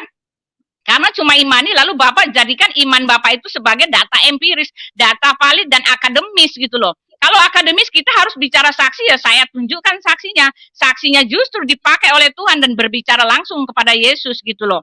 Lalu Bapak mengatakan bahwa ajarannya enggak sama. Oh maaf Pak, yang Bapak tidak tahu, ajaran Paulus itu justru 100% memegang, mengikuti perintah Yesus, oke? Ketika dia mengatakan, aku datang bukan untuk meniadakan hukum Taurat, tetapi untuk menggenapinya. Itulah yang Bapak tidak tahu, apa arti kata menggenapi. Menggenapi di situ artinya berbicara tentang nubuat-nubuat yang tertulis di dalam hukum Taurat. Hukum Taurat Musa itu menceritakan bahwa pengampunan dosa itu hanya ada di dalam darah anak domba. Oke, ketika mereka minta ampun dosa itu dengan darah, Pak. Ini yang dibicarakan oleh Yesus, hukum Taurat pengampunan dosa dengan darah. Di dalam Ibrani 9 ayat 22, dan hampir semua dan hampir segala sesuatu disucikan menurut hukum Taurat dengan darah, dan tanpa penumpahan darah tidak ada pengampunan. Inilah yang diberitakan oleh Rasul Paulus. Rasul Pauluslah yang mengatakan bahwa kami ini hidup karena darah anak domba itu. Yesus mengatakan bahwa dia tidak meniadakan hukum Taurat tetapi menggenapinya, menggenapi nubuat-nubuat yang menulis, yang mengarah kepada Yesus, bahwa dialah anak domba Allah itu yang disembeli, diambil darahnya untuk pengampunan dosa manusia. Itulah yang dibicarakan oleh Rasul Paulus gitu loh Pak. Kami ini hidup oleh iman, dan Yesus mengatakan barang siapa yang percaya kepadanya tidak binasa melainkan beroleh hidup yang kekal. Oke? Barang siapa yang tidak percaya kepadanya melainkan beroleh hidup yang kekal. Itu bicara tentang iman, kepercayaan kepada darahnya yang tertumpah di kayu salib, dan itulah yang dilakukan oleh, yang diajarkan oleh Paulus. Jadi ketika Bapak mengatakan bahwa Paulus menyesat, dia mengajarkan hal-hal yang tidak benar, maaf Pak, Bapak saja yang nggak tahu doktrin kami gitu loh. Lalu Alkitab kami mengatakan ya tadi di dalam Yohanes 7 ayat berapa? Ayat 4. Sebab tidak seorang pun yang berbuat sesuatu di tempat tersembunyi jika ia mau diakui di muka umum. Itu Pak, maaf Pak. Ini yang bilang ini Yesus sendiri. Yesus nggak pernah bekerja di ngumpet-ngumpet gitu Pak. Kalau dia mau pemberitaan firman Tuhan itu diketahui semua di muka umum. Jadi benar ketika Bapak minta saksi pengutusan Paulus, oh dia sudah genapi Pak. Semua kualifikasi kerasulan yang dimiliki oleh Paulus itu digenapi Pak. Dia memiliki segala kualifikasi untuk dijadikan seorang rasul. Lalu ketika Bapak mengatakan omongan Paulus itu menceracau sana, menceracau sini, Bapak saja yang nggak tahu. Bapak asal ambil konteks ayat. Saya kasih contohnya yang satu ya, di dalam Roma 1 ini ayat yang paling sering kalian bersalah-salahkan kepada itu ya, kepada siapa? Kepada Paulus ya. Di situ dikatakan mana ya? Sebab nih Paulus bilang begini, sebab aku mempunyai keyakinan yang kokoh dalam Injil. Oh ini dia, di dalam Roma 2 ayat 9. Tetapi jika ketidakbenaran kita menunjukkan kebenaran Allah, apakah yang akan kita katakan? Tidak adilkah Allah? Adakah aku berkata sebagai manusia, jika ia menampakkan murkanya? Sekali-kali tidak. Andai kata demikian, bagaimanakah Allah dapat menghakimi dunia? Oh bukan itu. Pokoknya ini Pak ya, ada ayat yang mengatakan, Bapak mengatakan dia menceracau. Itu Bapak yang nggak tahu Pak. Ya. Tetapi karena oleh dustaku gitu kan, karena dustaku, lalu Bapak mengatakan bahwa dia itu mengaku berdusta. Oh maaf Pak, itu adalah pertanyaan. Tetapi oleh karena dustaku gitu kan, Pak Paulus kan mengatakan seperti itu kan, itu dia bukan mengaku, itu dia bertanya Pak. Nanti saya cari ayatnya, saya lupa ingat. Sebentar saya minum dulu ya. Iya, terima kasih. Saya minum dulu sebentar ya. Silakan. 2 menit, sorry. Ibu Uti minum boleh, dulu. 2 menit. Ya, silakan Pak Farhan untuk minum dulu. Untuk menunggu kedua penjara ini minum karena khawatir keselak karena tidak terasa ya. Kita sudah 1 jam 14 menit. Silakan nih bagi teman-teman yang sedang saat ini menonton baik di Indonesia maupun di Malaysia, silakan Anda subscribe, like dan share channel Gram Mualaf, channel satu-satunya di Indonesia yang menayangkan secara serempak berbagai acara termasuk malam hari ini yang telah disiarkan oleh 21 channel Indonesia dan juga Malaysia. Tidak hanya itu, channel Gram Mualaf pun berafiliasi pula dengan channel-channel lainnya sebagaimana yang barusan saya sampaikan. Oleh karena itu, subscribe, like, share, bunyikan loncengnya channel Gram Mualaf biar tidak ketinggalan berbagai acara yang ada di channel Gram Mualaf. Oke, karena itu silakan pula subscribe, like, dan share channel seperti halnya Tim Mokoriban, Mualaf Channel, Menahem Ali, Edi Praitno, Aristo Channel, Akademi Kristologi, yaitu channel saya sendiri, Kristologi Center, Sahabat TV, Ezra Laveza. Oleh karena itu teman-teman jangan lupa gerakan sekarang jempolnya, subscribe, like, share sebanyak mungkin video-video yang ada di channel Gram Mualaf dan bunyikan loncengnya biar Anda tidak ketinggalan berbagai acara yang ada di Geraha Mualaf. Oke, karena Ibu Uti belum kembali, baik silakan nih bagi teman-teman nih, saya ingatkan lagi ya, karena sudah kami sebarkan tadi lewat live chat, silakan bagi teman-teman yang ingin seperti Ibu Farhan, seperti Ibu Uti, Pak Farhan, silakan daftarkan diri Anda untuk menjadi pembicara di channel Gram Mualaf yang tentu saja ketika Anda tampil, baik Indonesia maupun Malaysia sedang menonton Anda, maka karena apa yang Anda ketahui dengan bijak, dengan santun, karena apa yang Anda sampaikan itu sebagai contoh para penonton. Ya, maaf. Ke nomor WA Anda, silakan silakan Anda sampaikan pendaftar Anda ke nomor WA ini ya, secara chat, tidak perlu telepon dengan format daftar, nama lengkap, agama, atau ke link ini. Adapun ke link, tolong untuk dilihat kembali nomor WA-nya, jangan sampai kelebihan atau kurang nomor WA. Oke, karena Ibu Uti sudah seger gitu kan, sudah minum, begitu pula Pak Farhan. Nah, ini putaran ketiga buat Ibu Uti. Untuk apa? Untuk bertanya yang terakhir kalinya. Tidak bisa diulang ya Ibu Uti, tidak bisa diulang pertanyaannya, baik juga Pak Farhan memberikan jawaban terakhir. Yang bisa diulang itu cuma videonya. Ketika sudah beres video ini bisa diulang hingga ribuan kalinya. Bagaimana Ibu Uti, Anda siap memberikan pertanyaan terakhir? Ya, pertanyaan terakhir tadi kan Pak Farhan. Oh iya, maaf. Aduh. Sudah nggak sabar kayaknya ini Bu Uti. Selama 2 menit silakan Anda berikan pertanyaannya. Monggo. Ya, maaf, lapar jadi nggak konsen. Pak Farhan tadi mengatakan apakah Paulus ada nasab-nasabnya gitu kan? Karena semua silsilah nabi-nabi itu ada silsilahnya. Pak, saya mau kasih tahu Pak, semua rasul-rasul, nabi-nabi itu ada silsilahnya Pak. Karena apa? Karena itu di dalam kitab kami itu mereka juga mereka tidak dituliskan ya, tidak dituliskan 100% di dalam Alkitab itu. Karena apa? Karena sentralnya itu adalah Yesus sendiri. Kadang rasul itu bahkan tidak menyebutkan namanya sendiri di dalam kitab itu. Tetapi ketika Bapak menanyakan siapa Paulus itu ada nasabnya Pak. Ya, setahu saya nih ya, saya lihat ini ya. Paulus itu dia orang Tarsus ya. Saya mau bilang dia itu orang Tarsus, juga dia lahir itu kira-kira dia lahir itu kira-kira 2 tahun setelah Yesus. Jadi Yesus itu lebih tua 2 tahun dari dirinya. Nah, di Tarsus itu namanya nama itu apa? Kilikia ya. Nama tempatnya itu adalah Kilikia. Ayahnya itu berasal dari suku Benyamin, ya kan? Ayahnya berasal dari suku Benyamin, dia termasuk orang Yahudi peranakan. Di negeri asing dia itu adalah orang yang mentaati hukum Taurat dengan sangat cermat. Ya, sebab itu Paulus menyebut dirinya sebagai kehormatan sebagai orang Ibrani asli gitu loh Pak. Dia itu ya, Tarsus itu, nih ya, saya kasih tahu ya.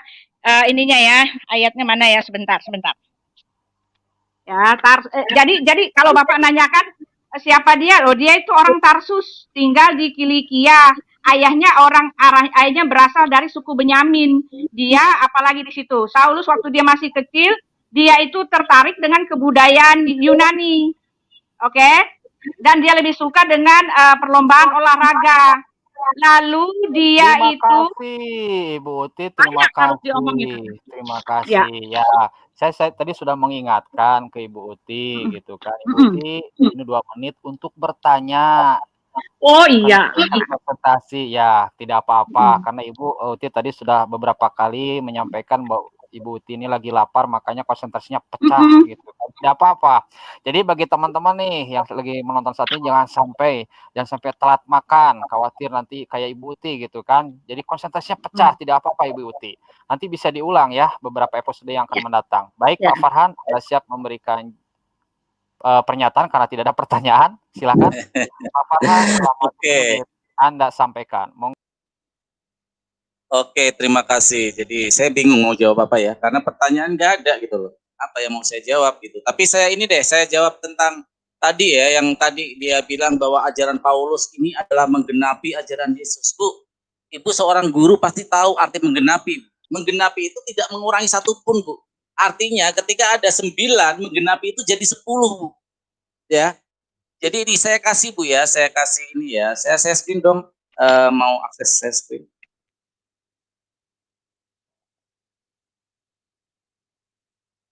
Sebentar.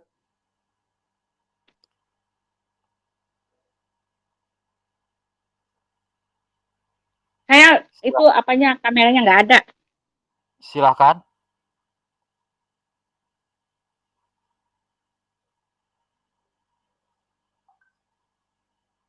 Udah muncul ya. Oke. Oke Bu ya, saya jawab pertanyaan Ibu. Kalau Ibu katanya Paulus itu menggenapi atau tidak menghilangkan Bu ya. 1 Korintus 15:9, karena aku adalah yang paling hina dari semua rasul, bahkan tidak layak disebut rasul, sebab aku telah menganiaya jemaat Allah. Paulus berlawanan dengan ajaran-ajaran Yesus Bu ya. Ya, dosa waris ya, tentang dosa waris. Tentang dosa waris. Matius 5 ayat 17 sampai 19. Janganlah kamu menyangka bahwa aku datang untuk menyediakan hukum yang tadi saya baca Bu. Paulus justru menghilangkannya Bu. Ya. Sementara Paulus berdarah hukum Taurat sudah diganti dengan iman kepada penyalipan Yesus. Jadi keimanan Paulus ini adalah sosoknya sentralnya adalah penyalipan Yesus Bu. Inti dari ajaran Paulus itu adalah penyalipan Yesus. Galatia 2:16. Kamu tahu bahwa tidak seorang pun yang dibenarkan oleh karena melakukan hukum Taurat, tetapi hanya oleh karena iman dalam Kristus Yesus. Sebab itu kami pun telah percaya kepada Kristus Yesus, supaya kami dibenarkan oleh karena iman dalam Kristus dan bukan oleh karena melakukan hukum Taurat. Sebab tidak ada seorang pun yang dibenarkan oleh karena melakukan hukum Taurat. Hukum Taurat itu salah menurut Paulus, jadi hilang semua. Jelas ini Galatia 2:16 tuh ya. Artinya di sini ya Bu ya, Paulus bukan hanya agak menggenapi tapi menghilangkan semua. Markus 12:19 jawab Yesus. Hukum yang terutama ialah dengarlah hai orang Israel, Tuhan Allah kita, Tuhan itu Esa. Yohanes 17:3, inilah hidup yang kekal itu, yaitu bahwa mereka mengenal Engkau satu-satunya Allah yang benar dan mengenal Yesus Kristus yang telah Engkau utus. Sedangkan Paulus mengangkat Yesus sebagai Tuhan Bu. 1 Korintus 8 ayat 6. 1 Korintus 8 ayat 6, jelas di situ dikatakan, namun bagi kita hanya ada satu Allah saja, yaitu Bapa, yang daripadanya berasal segala sesuatu dan Dia kita hidup. Dan satu Tuhan, yaitu Yesus Kristus. Satu Tuhan Yesus Kristus. Ibu udah paham apa yang saya maksud dengan semua kontradiksi yang ada di dalam yang dilakukan oleh Paulus, Bu? Ya, Bu ya. Jadi di sini artinya Paulus itu tidak menggenapi, Bu, tapi menghilangkan. Jadi bagaimana mungkin kalau Yesus itu mengutus seseorang, tapi malah seseorang itu berlainan dengan ajarannya. Ini bukan menggenapi, tapi menghilangkan Bu dari pasal-pasal itu Bu, dari ayat-ayat yang tadi saya baca Bu. Itu Bu. Cuman Ibu gak ada pertanyaan, tapi Ibu saya jelaskan tadi tentang nasab ya. Ibu, saya gak tanya alamat rumah Paulus gak tanya saya Bu. Saya gak mau main ke rumah ke rumah Paulus Bu. Ngapain Ibu tanya itu? Nasab itu adalah bukti nama siapa bapaknya, nama siapa kakeknya, nama siapa ibunya, nama siapa kakek-kakeknya lagi. Itu yang namanya nasab. Ibu malah cerita alamat rumah Paulus. Ya nanti kita main berdua deh Bu ke rumah Paulus Bu ya. Ibu malah ngasih alamat rumah Paulus di mana. Saya nanya nasab Ibu, bukan nanya alamat rumah Paulus. Jadi nasabnya, tapi ibu tadi nggak bisa menjelaskan. Sekali lagi ibu menghindar dari pertanyaan yang sangat vital ini. Karena apa? Sosok yang kita bicarakan ini Paulus, Bu. Artinya sosok ini yang harus kita kupas tuntas gitu loh. Bagaimana mungkin kita bisa mempercayai seseorang sedangkan backgroundnya kita tidak mengetahui. Ibu begitu, kalau begitu ibu yang mengajarkan imani saja, agama ibu imani saja karena tidak tahu Paulus siapa. Ya udahlah, pokoknya percaya sama Paulus deh gitu. Ini kan imani saja. Sedangkan ibu tidak tahu backgroundnya Paulus. Paulus mengatakan sesungguhnya aku tidak pantas menjadi rasul dari rasul-rasul yang lain. Itu ayat di kitab ibu sendiri. Aku adalah orang bodoh dan aku kalian paksa untuk menjadi rasul. Adakah seorang rasul yang seperti ibu? Ada nggak seperti itu rasul-rasul sebelumnya, Bu? Nggak ada, Bu. Rasul-rasul sebelumnya ya dengan percaya diri karena memang dia utusan Allah. Ya, Musa berani berperang karena dia yakin dia utusan Allah. Nggak ada rasul itu sok termehek-mehek, ya kan? Oh, aku nggak pantas jadi rasul nih. Udah, kamu dong yang maksa aku jadi rasul. Ini rasul macam apa, Bu? Rasul itu benar-benar harus tegas karena dia memang membawa sebuah amanah besar dari yang Sang Maha Pencipta. Tapi ini Paulus ya malah bilang seperti itu, Bu. Dan satu lagi yang sangat luar biasa adalah fokus dari pengajaran Paulus adalah penyaliban Yesus. Ini Yesus itu tokoh sentral, dia pengutus, tapi dia sangat bersukaria dan bersuka cita sekali karena apa? Yesus disalib. Ini pokok agama Paulus tuh ini, Bu. Ajaran Paulus tuh pokoknya di sini induknya, yaitu di penyaliban Yesus. Bayangin, ibu tadi bilang semua dosa ditebus dengan darah. Betul, Bu. Islam yang masih mengamalkan itu apa? Islam mengamalkan ajaran kurban setiap tahun darah, seperti yang dilakukan nabi-nabi sebelumnya. Kalau ibu memang komitmen dengan ajaran ibu, ya, ibu setiap tahun harus motong manusia. Karena komitmennya adalah di darah, dan darah yang ibu yakini adalah darah Yesus untuk menebus dosa. Gak logis, Bu, ini kejam sekali gitu loh. Tuhan untuk nabi-nabi sebelumnya, Tuhan itu cukup dengan binatang. Bahkan dari Musa, sapi terbaik, sapi betina terbaik, dari Abraham, domba terbaik. Tapi di zaman itu Paulus dengan sangat luar biasa, pengorbanan itu mengorbankan darah Yesus. Jadi ajaran seperti apa yang mengorbankan manusia untuk sebuah penebusan umatnya? Umatnya bersuka cita atas kematian Tuhannya. Luar biasa sekalian kalian, Bu. Terima kasih. Terima kasih kepada Pak Farhan yang telah memberikan pernyataan ya, dan juga jawaban karena tadi tidak ada pertanyaan sebenarnya yang disampaikan oleh Ibu Uti. Namun demikian kita telah mengetahui ya teman-teman para penonton siapa yang mampu memberikan argumentasi dengan baik, siapa yang mampu mempertanggungjawabkan atas apa yang dia imani, atas apa yang dia yakini, siapa sih yang mampu membuktikan. Tentu saja teman-teman para penonton yang bisa menilainya seperti itu, karena kami hanya memberikan tempat saja untuk duduk secara elegan, secara santun.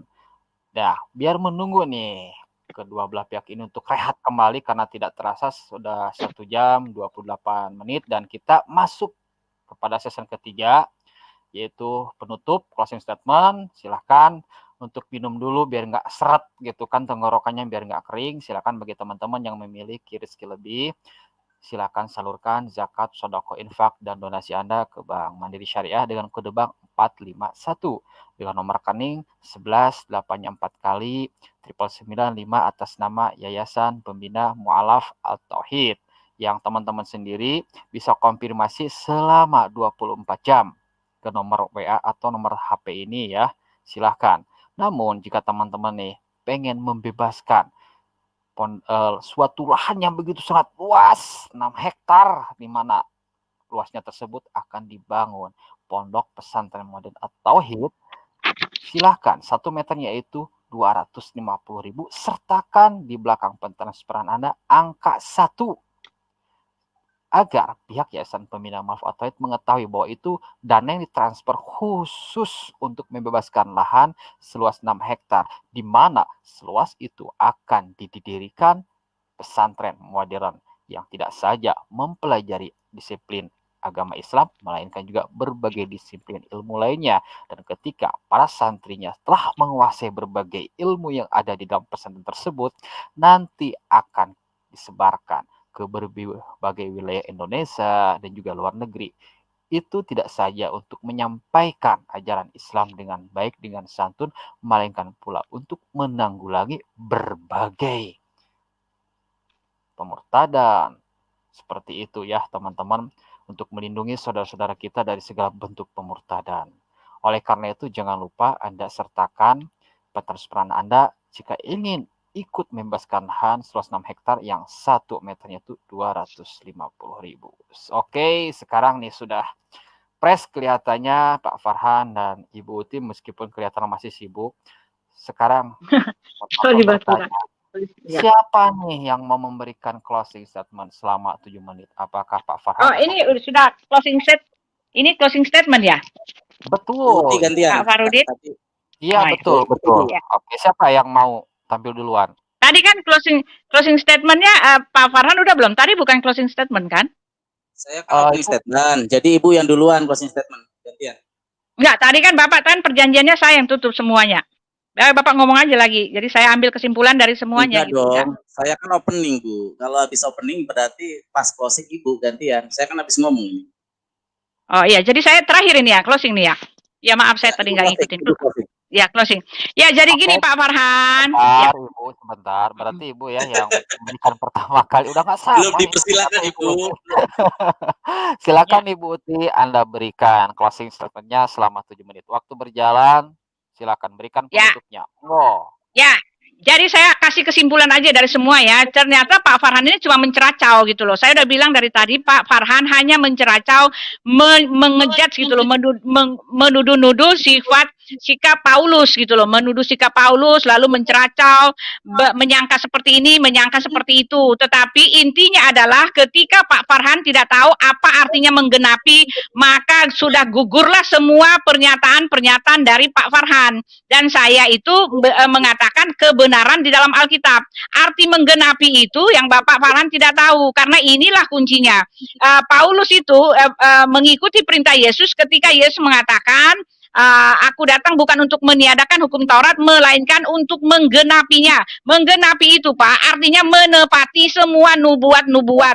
Menggenapi itu artinya membuat semua nubuat-nubuat itu terjadi nyata.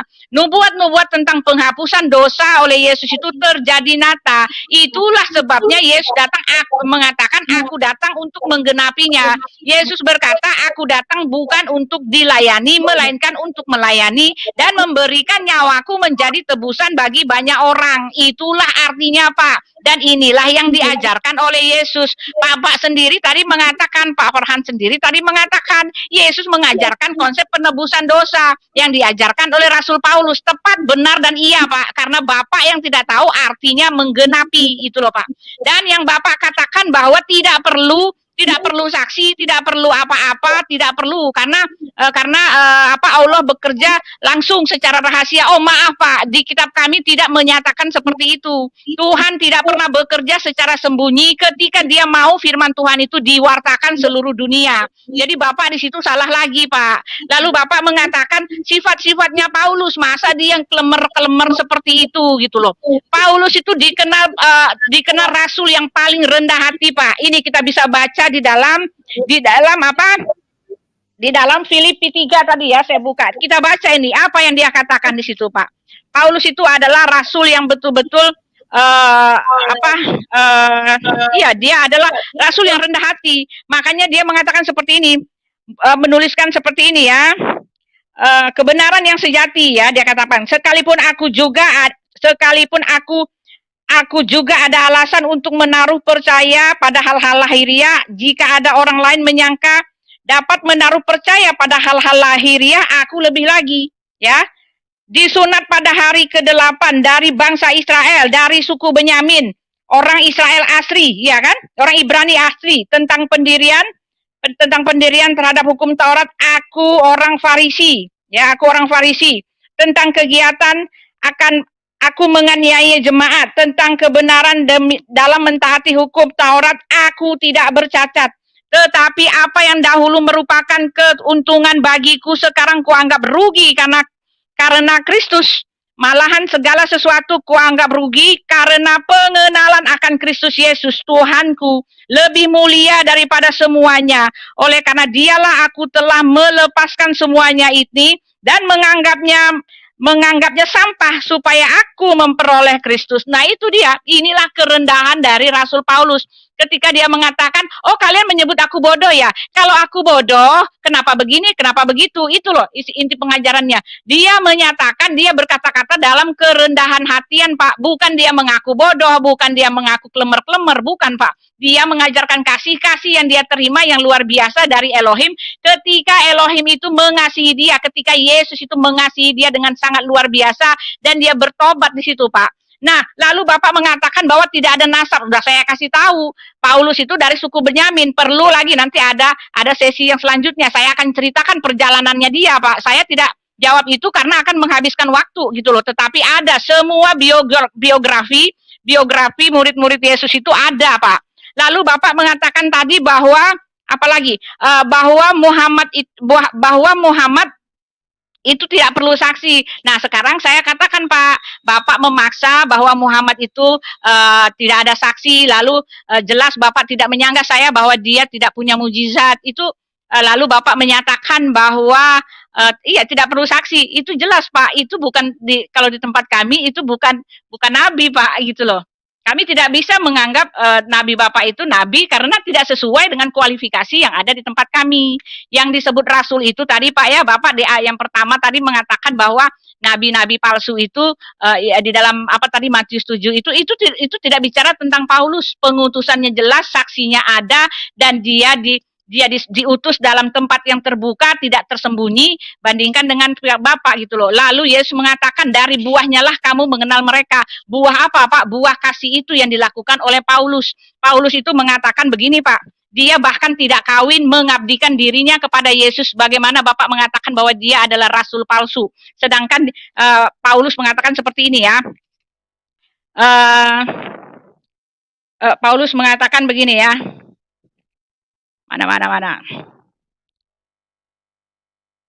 Mana sih, sebentar.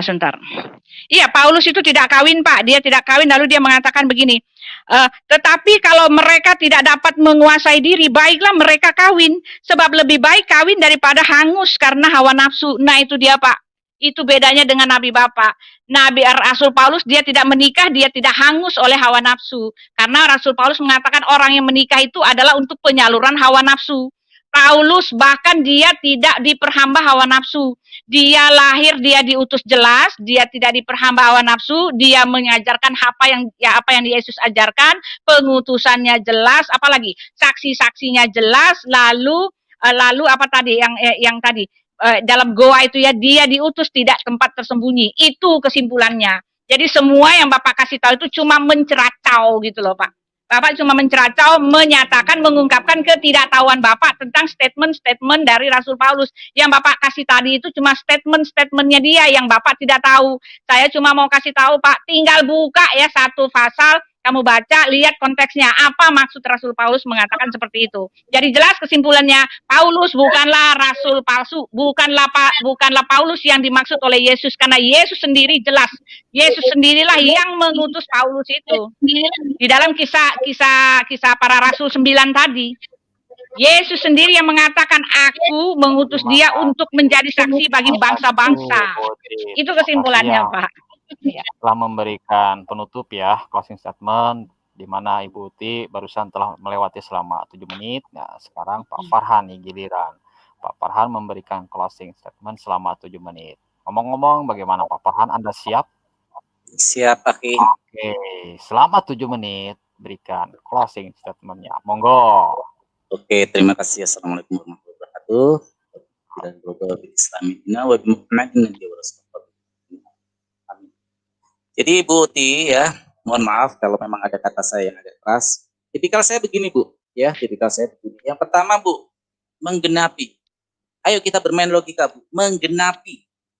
Ya, menggenapi. Maaf Pak. Apakah babi dari haram menjadi halal ini menggenapi nggak sih Bu? Kita berlogika dong.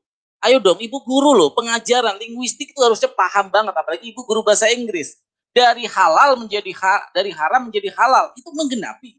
Bukankah itu 180 derajat? Merubah Bu namanya Bu. Ya, itu yang pertama.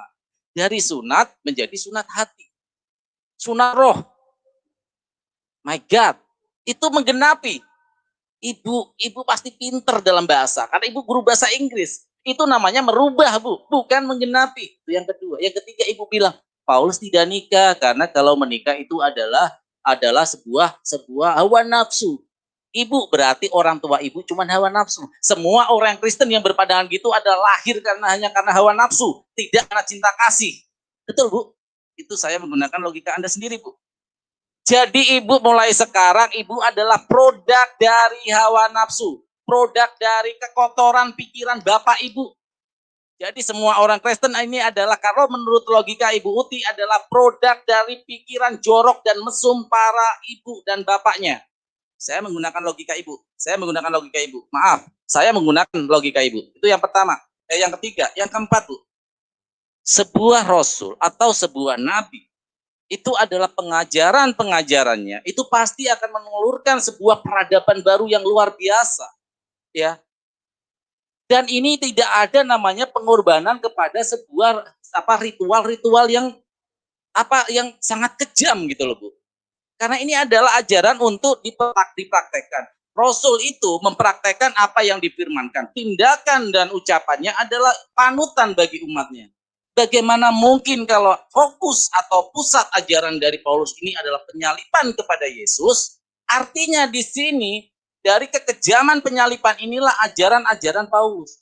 Bagaimana mungkin kita melihat orang tua kita disakitin aja kita ikut sakit hati? Bagaimana mungkin adik kita disakiti kita ikut sakit hati? Orang tua kita dihina, bahkan kadang-kadang kita rela melepas nyawa kita untuk membela orang tua kita. Tapi di sini Paulus menggunakan ritual pembunuhan, penyalipan kepada Yesus sebagai pusat ajaran. Klik di Google, cari sebuah ritual yang mengorbankan manusia. Itu semua diinspirasi dan dihasilkan oleh iblis. Bahkan semua ajaran-ajaran paganisme yang mengorbankan nyawa manusia itu semua adalah diakuin atau tidak, itu adalah ajaran dari iblis. Bagaimana mungkin ajaran seperti ini menggunakan ajaran kepada umat-umatnya? Darah dikorbankan. Dulu Elohim, Allah Subhanahu wa Ta'ala atau YHWH begitu sangat cinta kasih ketika Abraham mau mengorbankan anaknya, tapi dengan kasih sayangnya Tuhan digantikan dengan domba. Inilah wujud kasih sayang seorang Tuhan. Musa alaihissalam tidak mengorbankan nyawa manusia. Ketika terjadi dosa di tengah umatnya, dicarilah sapi atau lembu yang paling bagus, lebih betina terbagus untuk mengorbankan. Inilah Elohi penuh kasih sayang. Allah Subhanahu wa Ta'ala menyuruh Rasulnya, umat Islam, untuk setiap tahun melakukan kurban binatang. Inilah Allah Subhanahu wa Ta'ala, Tuhan yang penuh cinta kasih. Tapi Paulus dengan luar biasa mengatakan bahwa darah Yesus adalah sebagai penebusan dosa. Setiap dosa adalah ditebus dengan darah. Ibu itu tadi yang mengatakan. Luar biasa sekali Bu ini Bu ya. Jadi saya sampai tidak bisa ngomong ya Bu ya, dengan logika yang Ibu pakai.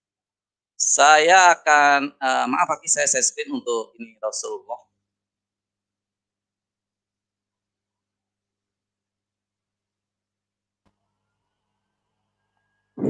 Nggak perlu saya screen deh, saya baca aja. Ibu, Rasulullah Shallallahu Alaihi Wasallam dengan jelas di sana Bu ya, banyak orang dari kaum orientalis dari agama Ibu sendiri mengakui, termasuk salah satu orang terhebat, tokoh terhebat, itu bukunya ada ya. Terus Dr. Joanne, orientalis Kanada, dalam bukunya dia berkata bahwa Rasul Muhammad adalah sebuah sentral dari sebuah ajaran yang bisa diaplikasikan untuk sebuah negara. Ini luar biasa loh Bu, ya, luar biasa sekali. Jadi aplikatif sekali apa yang dilakukan oleh Rasulullah, karena memang dia utusan. Dan ini sebuah utusan akan digunakan sebagai panutan umat-umat yang mengikutinya. Jadi Saya gak habis pikir, Bu. Gak habis pikir dengan ajaran Paulus ini. Kalau memang Anda mengatakan bahwa apa yang dilakukan Paulus harus Anda ikuti karena sebagai panutan, Ibu harusnya mengikuti semua ajaran Paulus. Ibu gak boleh nikah dong. Karena kalau nikah itu adalah pikiran-pikiran jorok dan mesum aja. Cuman hawa nafsu, Bu. Ya. Kenapa Ibu gak mengikuti itu? Kalau mengatakan bahwa sebuah pernikahan adalah kekotoran, ini yang salah dari pola pikir Ibu ketika menerapkan sebuah ajaran yang memang tidak ada korelasinya sama sekali dengan ajaran yang dibawa Yesus. Yesus sholat, Yesus bersujud ketika berdoa atau sholat. Kami mesti bersujud, Bu, ketika sholat, Bu. Ketika di Taman Getsemani, Yesus melangkah ke depan, bersujud dan berdoa, menengadahkan tangannya ke atas. Itulah cara Muslim, Bu. Cara Muslim. Yesus bersedekah, Muslim bersedekah, Bu. Yesus bersunat, kami Muslim bersunat, Bu. Yesus menyembah Tuhan yang satu, sesungguhnya yang mengutus tidak lebih besar daripada yang diutus. Kami menyembah Qul huwallahu ahad, Allahus samad, lam yalid walam yulad walam yakul lahu kufuwan ahad. Inilah sebuah ajaran yang dibawa oleh Rasulullah SAW sebagai agama yang benar, berkesesuaian dengan ajaran agama nabi-nabi sebelumnya. Itu yang namanya ajaran, karena selalu berurut-urutan meneruskan ajaran-ajaran. Ini ada orang yang dari mana entah nasabnya nggak jelas, karena itu nggak bisa menyebutkan nasabnya, tiba-tiba membelokkan ajaran ini. Inilah ajaran-ajaran yang tidak tahu juntrungannya dan cuma imani saja. Terima kasih.